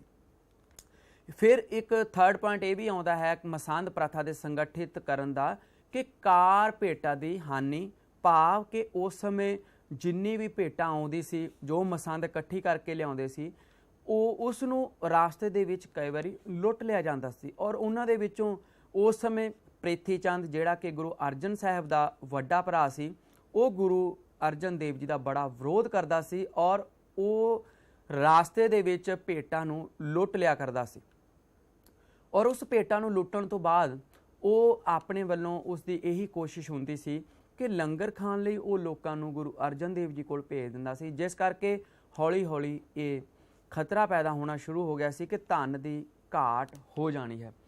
ਇਸ ਤਰ੍ਹਾਂ ਜਿਵੇਂ ਕਿ ਹੁਣ ਤੁਸੀਂ ਸਾਹਮਣੇ ਦੇਖ ਰਹੇ ਹੋ ਵਿਦਿਆਰਥੀਓ ਕਿ ਮਸੰਦ ਪ੍ਰਥਾ ਸੰਗਠਿਤ ਕਰਨ ਦੇ ਕੀ ਕਾਰਨ ਸਨ, ਜਿਹੜੇ ਕਿ ਮੈਂ ਤੁਹਾਨੂੰ ਪਹਿਲਾਂ ਦੱਸ ਚੁੱਕਿਆ। 3 ਪੁਆਇੰਟਸ ਅਸੀਂ ਕਰ ਲਿਆ, ਜਿਸ ਦੇ ਵਿੱਚ ਫਸਟ ਪੁਆਇੰਟ ਅਸੀਂ ਕੀਤਾ ਕਿ ਆਮਦਨ ਦਾ ਅੰਦਾਜ਼ਾ ਨਹੀਂ ਸੀ, ਇਸ ਕਰਕੇ ਮਸੰਦ ਪ੍ਰਥਾ ਨੂੰ ਸੰਗਠਿਤ ਕੀਤਾ ਗਿਆ। ਇਸੇ ਤਰ੍ਹਾਂ ਕਾਰ ਭੇਟਾਂ ਦੀ ਹਾਨੀ ਹੋ ਗਈ ਔਰ ਥਰਡ ਪੁਆਇੰਟ ਅਸੀਂ ਕੀਤਾ ਸੀ ਕਿ ਕਈ ਕੰਮ ਅਧੂਰੇ ਰਹਿਣ ਦਾ ਡਰ ਨਹੀਂ ਰਿਹਾ ਸੀ। ਔਰ ਇਹਨਾਂ 3 ਪੁਆਇੰਟਾਂ ਤੋਂ ਬਾਅਦ ਨੈਕਸਟ ਪੁਆਇੰਟ ਅਸੀਂ ਕਰਦੇ ਹਾਂ ਧਨ ਦੀ ਘਾਟ। ਧਨ ਦੀ ਘਾਟ ਕਰਕੇ ਵੀ ਜਿਹੜਾ ਉਹ ਮਸੰਦ ਪ੍ਰਥਾ ਨੂੰ ਸੰਗਠਿਤ ਕੀਤਾ ਗਿਆ ਸੀ। ਇਸੇ ਤਰ੍ਹਾਂ ਸਿੱਖਾਂ ਦੀ ਗਿਣਤੀ ਵਧਣੀ, ਸਿੱਖ ਧਰਮ ਦੇ ਅਨੁਯਾਈਆਂ ਦੀ ਗਿਣਤੀ ਬਹੁਤ ਵੱਧ ਗਈ ਸੀ ਔਰ ਇਸ ਲਈ ਸਿੱਖ ਧਰਮ ਨੂੰ ਜੋੜੇ ਰੱਖਣ ਦੀ ਜ਼ਰੂਰਤ ਸੀਗੀ ਔਰ ਇਸ ਲਈ ਮਸੰਦ ਪ੍ਰਥਾ ਦਾ ਸੰਗਠਨ ਜ਼ਰੂਰੀ ਸੀ ਉਸ ਸਮੇਂ, ਕਿਉਂਕਿ ਗਿਣਤੀ ਜ਼ਿਆਦਾ ਵਧਣ ਦੇ ਨਾਲ ਮਸੰਦ ਸਿਰਫ ਪੈਸਾ ਹੀ ਭੇਟਾ ਹੀ ਇਕੱਠੀ ਨਹੀਂ ਕਰਦੇ ਸਨ, ਉਹ ਇਸ ਦੇ ਨਾਲ ਉਹ ਸਿੱਖ ਧਰਮ ਦਾ ਪ੍ਰਚਾਰ ਵੀ ਕਰਦੇ ਸਨ ਔਰ ਇਹ ਇੱਕ ਬਹੁਤ ਚੰਗਾ ਇੱਕ ਉਪਰਾਲਾ ਸੀ ਗੁਰੂ ਅਰਜਨ ਦੇਵ ਜੀ ਵੱਲੋਂ ਕਿ ਸਿੱਖਾਂ ਨੂੰ ਸੰਗਠਿਤ ਕਰਨ ਦਾ, ਸਿੱਖਾਂ ਨੂੰ ਇਕੱਠੇ ਰੱਖਣ ਦਾ। ਉਸ ਤੋਂ ਬਾਅਦ 6th ਪੁਆਇੰਟ ਹੈ ਮਸੰਦਾਂ ਦੇ ਵਿੱਚ ਗਿਰਾਵਟ। ਪਹਿਲਾਂ ਮਸੰਦਾਂ ਦੇ ਵਿੱਚ ਕਾਫੀ ਗਿਰਾਵਟ ਆ ਗਈ ਸੀਗੀ। ਗਿਰਾਵਟ ਤੋਂ ਭਾਵ ਕਿ ਬਹੁਤ ਸਾਰੇ ਮਸੰਦ ਗੁਰੂ ਅਰਜਨ ਦੇਵ ਜੀ ਦੇ ਵੱਡੇ ਭਰਾ ਪ੍ਰਿਥੀ ਚੰਦ ਨਾਲ ਮਿਲ ਗਏ ਸੀਗੇ ਔਰ ਉਹਨਾਂ ਨੇ ਉਸ ਸਮੇਂ ਤੱਕ ਉਹ ਬਹੁਤ ਜ਼ਿਆਦਾ ਸਵਾਰਥੀ ਹੋ ਗਏ ਸਨ, ਇਸ ਕਰਕੇ ਬਹੁਤ ਜ਼ਰੂਰੀ ਸੀ ਮਸੰਦ ਪ੍ਰਥਾ ਨੂੰ ਸੰਗਠਿਤ ਕਰਨ ਦਾ। ਨੈਕਸਟ ਹੈ ਮਸੰਦ ਪ੍ਰਥਾ ਦੀ ਰੂਪ ਰੇਖਾ। ਮਸੰਦ ਪ੍ਰਥਾ ਦੀ ਰੂਪ ਰੇਖਾ ਕੇ ਭਾਵ ਕਿ ਗੁਰੂ ਅਰਜਨ ਦੇਵ ਜੀ ਨੇ ਨਵੇਂ ਸਿਰੇ ਤੋਂ ਮਸੰਦ ਪ੍ਰਥਾ ਨੂੰ ਆਰਗੇਨਾਈਜ਼ ਕੀਤਾ, ਉਹਨਾਂ ਨੇ ਇਸ ਦੀ ਇੱਕ ਨਵੀਂ ਰੂਪ ਰੇਖਾ ਤਿਆਰ ਕੀਤੀ, ਜਿਸ ਦੇ ਵਿੱਚ ਸਭ ਤੋਂ ਫਸਟ ਪੁਆਇੰਟ ਹੈ ਦਸਵੰਧ। ਕਿਉਂਕਿ ਪਹਿਲਾਂ ਇਹ ਸੀ ਕਿ ਹਰ ਪਰਸਨ, ਹਰ ਇੱਕ ਸਿੱਖ, ਹਰ ਇੱਕ ਸ਼ਰਧਾਲੂ ਆਪਣੀ ਯੋਗਤਾ ਦੇ ਅਨੁਸਾਰ ਉਹ ਜਿੰਨਾ ਉਸਦਾ ਦਿਲ ਕਰਦਾ ਸੀ ਉਹ ਉਨੀ ਭੇਟਾ ਦਿੰਦਾ ਸੀ, ਲੇਕਿਨ ਬਾਅਦ ਦੇ ਵਿੱਚ ਗੁਰੂ ਜੀ ਨੇ ਸਾਰਿਆਂ ਨੂੰ ਇਹ ਸੁਨੇਹਾ ਪਹੁੰਚਾਇਆ ਕਿ ਆਪਣੀ ਕਮਾਈ ਦਾ 10ਵਾਂ ਹਿੱਸਾ ਉਹ ਦਸਵੰਧ ਦੇ ਰੂਪ ਵਿੱਚ ਉਹ ਗੁਰੂ ਘਰ ਦੇ ਵਿੱਚ ਜਮ੍ਹਾਂ ਕਰਾਉਣ। ਉਸ ਤੋਂ ਬਾਅਦ ਮਸੰਦ ਹੈ। ਮਸੰਦ ਭਾਵ ਕਿ ਉਹਨਾਂ ਨੇ ਮਸੰਦ ਅਪੁਆਇੰਟ ਕੀਤੇ ਸਨ ਜਿਹੜੇ ਕਿ ਅਲੱਗ-ਅਲੱਗ ਜਗ੍ਹਾ 'ਤੇ ਜਾ ਕੇ ਉਹ ਭੇਟਾ ਇਕੱਠੀ ਕਰਦੇ ਸਨ ਔਰ ਬਾਅਦ ਦੇ ਵਿੱਚ ਉਹ ਹਰ ਸਾਲ ਵਿਸਾਖੀ ਦੇ ਮੌਕੇ 'ਤੇ ਆ ਕੇ ਉਹ ਗੁਰੂ ਘਰ ਦੇ ਵਿੱਚ ਸਾਰੀ ਭੇਟਾਂ ਨੂੰ ਜਮ੍ਹਾਂ ਕਰਾਉਂਦੇ ਸਨ ਔਰ ਬਦਲੇ ਦੇ ਵਿੱਚ ਉਸ ਦੇ ਬਦਲੇ ਵਿੱਚ ਉਹਨਾਂ ਨੂੰ ਪਰਚੀ ਵੀ ਦਿੱਤੀ ਜਾਂਦੀ ਸੀ, ਜਿਸ ਨੂੰ ਰਿਸਿਪਟ ਕਿਹਾ ਜਾਂਦਾ ਸੀ, ਰਸੀਦ ਕਿਹਾ ਜਾਂਦਾ ਸੀ। ਔਰ ਨਾਲ ਹੀ ਗੁਰੂ ਜੀ ਨੇ ਇਹ ਵੀ ਕਿਹਾ ਸੀ ਕਿ ਕੋਈ ਵੀ ਮਸੰਦ ਉਸ ਭੇਟਾ ਦੇ ਵਿੱਚੋਂ ਇੱਕ ਵੀ ਪੈਸਾ ਆਪ ਨਹੀਂ ਰੱਖੇਗਾ, ਅਗਰ ਉਹ ਰੱਖਦਾ ਹੈ ਤਾਂ ਉਹ ਪੂਰੀ ਤਰ੍ਹਾਂ ਨਾਲ ਭ੍ਰਿਸ਼ਟ, ਉਸ ਦਾ ਸਰੀਰ ਭ੍ਰਿਸ਼ਟ ਹੋ ਜਾਵੇਗਾ। ਉਸ ਤੋਂ ਬਾਅਦ ਥਰਡ ਪੁਆਇੰਟ ਹੈ ਸਾਡੇ ਕੋਲ ਸੰਗਤੀਆਂ। ਸੰਗਤੀਆਂ ਤੋਂ ਭਾਵ ਕਿ ਦੂਰ ਦੂਰ ਜਿਹੜੇ ਕਈ ਲੋਕ ਰਹਿੰਦੇ ਸਨ ਜਾਂ ਮਸੰਦ ਉਹ ਹਰ ਜਗ੍ਹਾ 'ਤੇ ਨਹੀਂ ਜਾ ਸਕਦੇ ਸਨ, ਤਾਂ ਉਹਨਾਂ ਨੇ ਆਪਣੇ ਅੱਗੇ ਹੋਰ ਸੇਵਕ ਨਿਯੁਕਤ ਕਰ ਲਏ ਸਨ ਔਰ ਉਹ ਸੇਵਕ ਸਾਰੀ ਭੇਟਾ ਇਕੱਠੀ ਕਰਕੇ ਉਹ ਮਸੰਦਾਂ ਨੂੰ ਜਮ੍ਹਾਂ ਕਰਾ ਦਿੰਦੇ ਸਨ ਔਰ ਮਸੰਦ ਅੱਗੇ ਗੁਰੂ ਜੀ ਨੂੰ ਆ ਕੇ ਉਹ ਭੇਟਾ ਜਮ੍ਹਾਂ ਕਰਾ ਦਿੰਦੇ ਸਨ। ਉਸ ਤੋਂ ਬਾਅਦ ਆ ਠੀਕ ਹਿਸਾਬ ਕਿਤਾਬ। ਤਾਂ ਭੇਟਾ ਦੇ ਰੂਪ ਵਿੱਚ ਜਮ੍ਹਾਂ ਹੋਈ ਰਕਮ ਦਾ ਪੂਰਾ ਹਿਸਾਬ ਕਿਤਾਬ ਉਸ ਵੇਲੇ ਰੱਖਿਆ ਜਾਂਦਾ ਸੀ ਔਰ ਉਸ ਵੇਲੇ ਰਸੀਦ ਦਿੱਤੀ ਜਾਂਦੀ ਸੀ ਉਹਨਾਂ ਨੂੰ। ਉਸ ਤੋਂ ਬਾਅਦ ਨੈਕਸਟ ਪੁਆਇੰਟ ਹੈ ਸਾਡੇ ਕੋਲ ਧਰਮ ਪ੍ਰਚਾਰ, ਕਿ ਮਸੰਦ ਆਮ ਤੌਰ 'ਤੇ ਉੱਚੇ ਆਦਰਸ਼ਾਂ ਵਾਲੇ, ਅਧਿਆਤਮਿਕ ਤੌਰ 'ਤੇ ਸੰਪੂਰਨ ਹੁੰਦੇ ਸਨ ਔਰ ਉੱਚੇ ਕਰੈਕਟਰ ਵਾਲੇ ਹੁੰਦੇ ਸਨ, ਚਰਿੱਤਰ ਵਾਲੇ ਹੁੰਦੇ ਸਨ ਔਰ ਉਹ ਜਦੋਂ ਭੇਟਾ ਇਕੱਠੀ ਕਰ ਲੈਂਦੇ ਸਨ ਤਾਂ ਉਸ ਇਲਾਕੇ ਦੇ ਵਿੱਚ ਉਹ ਆਪਣੇ ਵੱਲੋਂ ਧਰਮ ਦਾ ਪ੍ਰਚਾਰ ਵੀ ਕਰਦੇ ਸਨ ਔਰ ਉਹ ਆਪਣੀ ਪ੍ਰਭਾਵਸ਼ਾਲੀ ਖਿੱਚ ਦੇ ਨਾਲ ਉਹ ਆਮ ਲੋਕਾਂ ਨੂੰ ਸਿੱਖ ਧਰਮ ਦੇ ਵਿੱਚ ਜੁੜੇ ਰਹਿਣ ਦੀ ਪ੍ਰੇਰਨਾ ਦਿੰਦੇ ਸਨ। ਉਸ ਤੋਂ ਬਾਅਦ ਨੈਕਸਟ ਹੈ ਮਸੰਦ ਪ੍ਰਥਾ ਦੀ ਉਪਯੋਗਤਾ, ਕਿ ਇਸ ਦੀ ਕੀ ਉਪਯੋਗਤਾ ਸੀ, ਇਸ ਦਾ ਕੀ ਲਾਭ ਹੋਇਆ ਸੀ। ਇਸ ਦੇ ਸਭ ਤੋਂ ਫਸਟ ਪੁਆਇੰਟ ਹੈ ਸਾਡੇ ਕੋਲ ਕਿ ਆਰਥਿਕ ਹਾਲਤ ਸੁਧਰ ਗਈ, ਕਿਉਂਕਿ ਪਹਿਲਾਂ ਪੈਸੇ ਦਾ ਪਤਾ ਨਹੀਂ ਲੱਗਦਾ ਸੀ, ਭੇਟਾ ਪਤਾ ਨਹੀਂ ਲੱਗਦਾ ਸੀ ਕਿ ਕਿੰਨੀ ਭੇਟਾ ਇਕੱਠੀ ਹੋਈ ਹੈ, ਲੇਕਿਨ ਮਸੰਦ ਪ੍ਰਥਾ ਨੂੰ ਪੂਰੀ ਤਰ੍ਹਾਂ ਆਰਗੇਨਾਈਜ਼ ਜਦੋਂ ਕਰ ਦਿੱਤਾ ਗਿਆ, ਸੰਗਠਿਤ ਕਰ ਦਿੱਤਾ ਗਿਆ, ਤਾਂ ਰੂਪ ਰੇਖਾ ਬਦਲਣ ਦੇ ਨਾਲ ਇਸ ਦਾ ਸਭ ਤੋਂ ਪਹਿਲਾ ਲਾਭ ਕੀ ਹੋਇਆ ਕਿ ਆਰਥਿਕ ਹਾਲਤ ਸਿੱਖਾਂ ਦੀ ਸੁਧਰ ਗਈ ਸੀ ਔਰ ਜਿਸ ਦੇ ਨਾਲ ਧਰਮ ਪ੍ਰਚਾਰ ਕਰਨ ਔਰ ਧਰਮ ਪ੍ਰਚਾਰ ਦੇ ਕੇਂਦਰਾਂ ਨੂੰ ਬਣਾਉਣ ਦੇ ਲਈ ਬਹੁਤ ਸਾਰਾ ਪੈਸਾ, ਬਹੁਤ ਸਾਰੀ ਭੇਟਾ ਇਕੱਠੀ ਹੋ ਗਈ ਸੀ। ਨੈਕਸਟ ਪੁਆਇੰਟ ਹੈ ਸਾਡੇ ਕੋਲ ਨਿਸ਼ਚਿਤ ਆਮਦਨ। ਇੱਕ ਨਿਸ਼ਚਿਤ ਆਮਦਨ ਆਉਣੀ ਸ਼ੁਰੂ ਹੋ ਗਈ ਸੀ, ਜਿਸ ਦੇ ਨਾਲ ਹਰ ਤਰ੍ਹਾਂ ਦੇ ਆਰਥਿਕ ਪੱਖੋਂ ਜੋ ਵੀ ਕੰਮ ਉਲੀਕੇ ਜਾਣੇ ਸਨ ਜਾਂ ਉਲੀਕਣੇ ਚਾਹੁੰਦੇ ਸਨ, ਉਹਨਾਂ ਦੇ ਲਈ ਸੋਚਣ ਦੇ ਵਿੱਚ ਕਿਸੇ ਤਰ੍ਹਾਂ ਦੀ ਕੋਈ ਕਮੀ ਨਹੀਂ ਰਹੀ ਸੀ। ਉਸ ਤੋਂ ਬਾਅਦ ਹੈ ਦੂਰ ਦੂਰ ਤਾਈਂ ਧਰਮ ਪ੍ਰਚਾਰ, ਕਿ ਮਸੰਦਾਂ ਦੇ ਭੇਟਾ ਇਕੱਠੀ ਕਰਨ ਤੋਂ ਬਾਅਦ ਉਸ ਸਮੇਂ ਦੂਰ ਦੂਰ ਤੱਕ ਉਸ ਸਮੇਂ ਪ੍ਰਚਾਰ ਵੀ ਕੀਤਾ ਗਿਆ ਸੀਗਾ। ਔਰ ਉਸ ਤੋਂ ਬਾਅਦ ਨੈਕਸਟ ਪੁਆਇੰਟ ਹੈ ਸਾਡੇ ਕੋਲ ਸਿੱਖਾਂ ਨੂੰ ਕੇਂਦਰ ਨਾਲ ਜੋੜਨਾ। ਸਿੱਖਾਂ ਨੂੰ ਕੇਂਦਰ ਨਾਲ ਜੋੜਨਾ ਭਾਵ ਕਿ ਮਸੰਦ ਸੰਸਥਾ ਨੇ ਸਿੱਖਾਂ ਨੂੰ ਕੇਂਦਰ ਨਾਲ ਜੋੜੀ ਰੱਖਿਆ। ਭਾਵ ਮਸੰਦ ਸਿੱਖਾਂ ਅਤੇ ਗੁਰੂ ਸਾਹਿਬ ਦੇ ਵਿਚਕਾਰ ਇੱਕ ਕੜੀ ਦਾ ਕੰਮ ਕਰਦੇ ਸਨ, ਇੱਕ ਮੇਲ ਜੋਲ ਦਾ ਕੰਮ ਕਰਦੇ ਸਨ। ਔਰ ਅੰਮ੍ਰਿਤਸਰ ਵਿਖੇ ਗੁਰੂ ਜੀ ਇੱਕ ਕੇਂਦਰੀ ਸ਼ਕਤੀ ਸਨ ਔਰ ਉਸ ਦੇ ਨਾਲ ਸਿੱਖਾਂ ਨੂੰ ਜੋੜਨ ਦਾ ਕੰਮ ਉਹ ਮਸੰਦਾਂ ਨੇ ਕੀਤਾ ਸੀ। ਇਸ ਤੋਂ ਬਾਅਦ 5th ਪੁਆਇੰਟ ਹੈ ਸਾਡੇ ਕੋਲ ਸੱਚੇ ਪਾਤਸ਼ਾਹ। ਸਿੱਖ ਧਰਮ ਦੇ ਪ੍ਰਚਾਰ ਦੇ ਨਾਲ ਗੁਰੂ ਜੀ ਦਾ ਸਤਿਕਾਰ ਬਹੁਤ ਜ਼ਿਆਦਾ ਵੱਧ ਗਿਆ ਸੀ ਉਸ ਸਮੇਂ, ਔਰ ਸਿੱਖਾਂ ਨੇ ਉਹਨਾਂ ਨੂੰ ਸਤਿਕਾਰ ਦੇ ਨਾਲ ਸੱਚੇ ਪਾਤਸ਼ਾਹ ਦੀ ਉਪਾਧੀ ਵੀ ਦੇ ਦਿੱਤੀ ਸੀ। ਉਹਨਾਂ ਨੂੰ ਸੱਚੇ ਪਾਤਸ਼ਾਹ ਆਖਿਆ ਜਾਣ ਲੱਗ ਪਿਆ ਸੀ, ਕਿਉਂਕਿ ਉਹਨਾਂ ਦਾ ਜਿਹੜਾ ਦਰਬਾਰ ਸੀ ਉਸ ਸਮੇਂ ਬਿਲਕੁਲ ਸ਼ਾਹੀ ਤਰ੍ਹਾਂ ਦਾ ਹੋ ਗਿਆ ਸੀ ਔਰ ਉਹ ਸਾਰੇ ਗੁਣ ਉਸ ਵੇਲੇ ਉਹਨਾਂ ਦੇ ਵਿੱਚ ਮੌਜੂਦ ਸਨ ਜੋ ਕਿ ਉਸ ਸਮੇਂ ਸ਼ਾਹੀ ਦਰਬਾਰ ਦੇ ਵਿੱਚ ਹੁੰਦੇ ਸਨ। ਉਸ ਤੋਂ ਬਾਅਦ ਨੈਕਸਟ ਪੁਆਇੰਟ ਹੈ ਮਸੰਦ ਪ੍ਰਥਾ ਦਾ ਅੰਤ। ਕੁਝ ਦੇਰ ਤੱਕ ਤਾਂ ਮਸੰਦਾਂ ਨੇ ਸਿੱਖ ਧਰਮ ਦੀ ਬਹੁਤ ਸੇਵਾ ਕੀਤੀ ਸੀ, ਲੇਕਿਨ ਸਮਾਂ ਜਿਵੇਂ ਜਿਵੇਂ ਬੀਤਦਾ ਗਿਆ ਤਾਂ ਮਸੰਦਾਂ ਨੇ ਆਪਣੇ ਅਸਲੀ ਫਰਜ਼ਾਂ ਨੂੰ ਭੁੱਲਣਾ ਸ਼ੁਰੂ ਕਰ ਦਿੱਤਾ ਸੀ। ਉਹਨਾਂ ਨੇ ਇਸ ਪੈਸੇ ਦੀ ਦੁਰਵਰਤੋਂ ਕਰਨੀ ਸ਼ੁਰੂ ਕਰ ਦਿੱਤੀ ਸੀ ਔਰ ਉਹਨਾਂ ਨੇ ਆਪਣੇ ਅਸਲ ਕਾਰਜ ਨੂੰ ਪਿੱਛੇ ਛੱਡ ਕੇ ਉਹ ਪੈਸੇ ਨੂੰ ਉਹ ਇਕੱਠਿਆ ਕਰਦੇ ਸਨ ਔਰ ਪੂਰਾ ਪੈਸਾ ਉਹ ਗੁਰੂ ਘਰ ਦੇ ਵਿੱਚ ਜਮ੍ਹਾਂ ਨਹੀਂ ਕਰਾਉਂਦੇ ਸਨ, ਜਿਸ ਦੇ ਨਾਲ ਉਹ ਬਹੁਤ ਜ਼ਿਆਦਾ ਅਮੀਰ ਹੁੰਦੇ ਚਲੇ ਗਏ ਔਰ ਉਹਨਾਂ ਨੇ ਐਸ਼ ਪ੍ਰਸਤੀ ਵਾਲਾ ਜੀਵਨ ਬਿਤਾਉਣਾ ਸ਼ੁਰੂ ਕਰ ਦਿੱਤਾ ਸੀ। ਮਸੰਦਾਂ ਨੇ ਹੀ ਗੁਰੂ ਤੇਗ ਬਹਾਦਰ ਜੀ ਦੇ ਲਈ ਦਰਬਾਰ ਸਾਹਿਬ ਦੇ ਦਰਵਾਜ਼ੇ ਬੰਦ ਕਰ ਦਿੱਤੇ ਸਨ ਔਰ ਉਹਨਾਂ ਨੇ ਉਹਨਾਂ ਨੂੰ ਦਰਬਾਰ ਸਾਹਿਬ ਵਿੱਚ ਐਂਟਰ ਨਹੀਂ ਹੋਣ ਦਿੱਤਾ ਸੀ, ਅੰਦਰ ਨਹੀਂ ਆਉਣ ਦਿੱਤਾ ਸੀ। ਉਹਨਾਂ ਦੇ ਰਾਹ ਵਿੱਚ ਵੀ ਕਈ ਰੁਕਾਵਟਾਂ ਆਈਆਂ ਸਨ। ਮਸੰਦ ਸਿੱਖ ਸੰਗਤ ਨੂੰ ਵੀ ਬੜਾ ਤੰਗ ਕਰਨ ਲੱਗ ਪਏ ਸਨ ਔਰ ਉਹ ਭੇਟਾਂ ਨੂੰ ਸਖਤੀ ਦੇ ਨਾਲ ਉਗਰਾਉਂਦੇ ਸਨ। ਇਸ ਲਈ ਬਾਅਦ ਦੇ ਵਿੱਚ ਗੁਰੂ ਗੋਬਿੰਦ ਸਿੰਘ ਜੀ ਨੇ ਇਸ ਪ੍ਰਥਾ ਨੂੰ ਖਤਮ ਕਰ ਦਿੱਤਾ ਸੀ। ਉਸ ਤੋਂ ਬਾਅਦ ਨੈਕਸਟ ਪੁਆਇੰਟ ਹੈ ਸਾਡੇ ਕੋਲ ਕਿ ਮਸੰਦ ਪ੍ਰਥਾ ਦਾ ਉਦੇਸ਼ ਹਕੂਮਤ ਕਰਨਾ ਸੀ। ਜਿਵੇਂ ਕਿ ਪੁਆਇੰਟ ਤੋਂ ਅਸੀਂ ਦੇਖਦੇ ਹਾਂ ਕਿ ਕੀ ਮਸੰਦ ਪ੍ਰਥਾ ਦਾ ਉਦੇਸ਼ ਹਕੂਮਤ ਕਰਨਾ ਸੀ। ਭਾਵ ਇਤਿਹਾਸਕਾਰ ਕਨਿੰਗਮ ਕਹਿੰਦਾ ਹੈ ਕਿ ਸਿੱਖਾਂ ਨੇ ਇੱਕ ਤਰ੍ਹਾਂ ਹਕੂਮਤ ਬਣਾ ਲਈ ਸੀ ਔਰ ਇਸ ਵਿਚਾਰ ਨੂੰ ਲਤੀਫ ਅਤੇ ਇੰਦੂ ਭੂਸ਼ਣ ਬੈਨਰਜੀ ਵੀ ਠੀਕ ਸਮਝਦੇ ਹਨ। ਲੇਕਿਨ ਅਗਰ ਪੂਰੀ ਤਰ੍ਹਾਂ ਨਾਲ ਮਸੰਦ ਪ੍ਰਥਾ ਨੂੰ ਘੋਖਿਆ ਜਾਵੇ, ਉਸ ਦਾ ਨਿਰੀਖਣ ਕੀਤਾ ਜਾਵੇ ਤਾਂ ਉਸ ਦਾ ਇਹ ਨਤੀਜਾ ਨਿਕਲਦਾ ਹੈ ਕਿ ਉਹਨਾਂ ਇਤਿਹਾਸਕਾਰਾਂ ਦੇ ਵਿਚਾਰ ਬੜੇ ਹੀ ਅਰਥਹੀਣ ਜਾਪਦੇ ਹਨ, ਕਿਉਂਕਿ ਉਸ ਦੇ ਵਿੱਚ ਇਹ ਕਿਤੇ ਵੀ ਨਹੀਂ ਲਿਖਿਆ ਗਿਆ ਕਿ ਦਸਵੰਧ ਇੱਕ ਟੈਕਸ ਸੀ ਜਾਂ ਇਸ ਨੂੰ ਜ਼ਬਰਦਸਤੀ ਵਸੂਲ ਕੀਤਾ ਜਾਂਦਾ ਸੀ। ਔਰ ਉਹਨਾਂ ਨੇ ਤਾਂ ਦਸਵੰਧ ਦੇ ਲਈ ਨਜ਼ਰ ਜਾਂ ਭੇਟ ਸ਼ਬਦ ਹੀ ਵਰਤੇ ਹਨ, ਕਿਉਂਕਿ ਦਬਸਤਾਂ ਨੇ ਮਜ਼ਾਹਿਬ ਦੇ ਵਿੱਚ ਐਸਾ ਲਿਖਿਆ ਹੋਇਆ ਹੈ। ਔਰ ਇਹ ਜ਼ਰੂਰ ਕਿਹਾ ਜਾ ਸਕਦਾ ਹੈ ਕਿ ਗੁਰੂ ਅਰਜਨ ਦੇਵ ਜੀ ਦੇ ਸਮੇਂ ਸਿੱਖ ਆਪਣੇ ਪੈਰਾਂ 'ਤੇ ਪੱਕੇ ਪੈਰੀ ਖੜੇ ਹੋ ਚੁੱਕੇ ਸਨ। ਉਸ ਤੋਂ ਬਾਅਦ ਨੈਕਸਟ ਪੁਆਇੰਟ ਹੈ ਕਿ ਘੋੜਿਆਂ ਦੇ ਵਪਾਰ ਨੂੰ ਉਤਸ਼ਾਹ ਦੇਣਾ।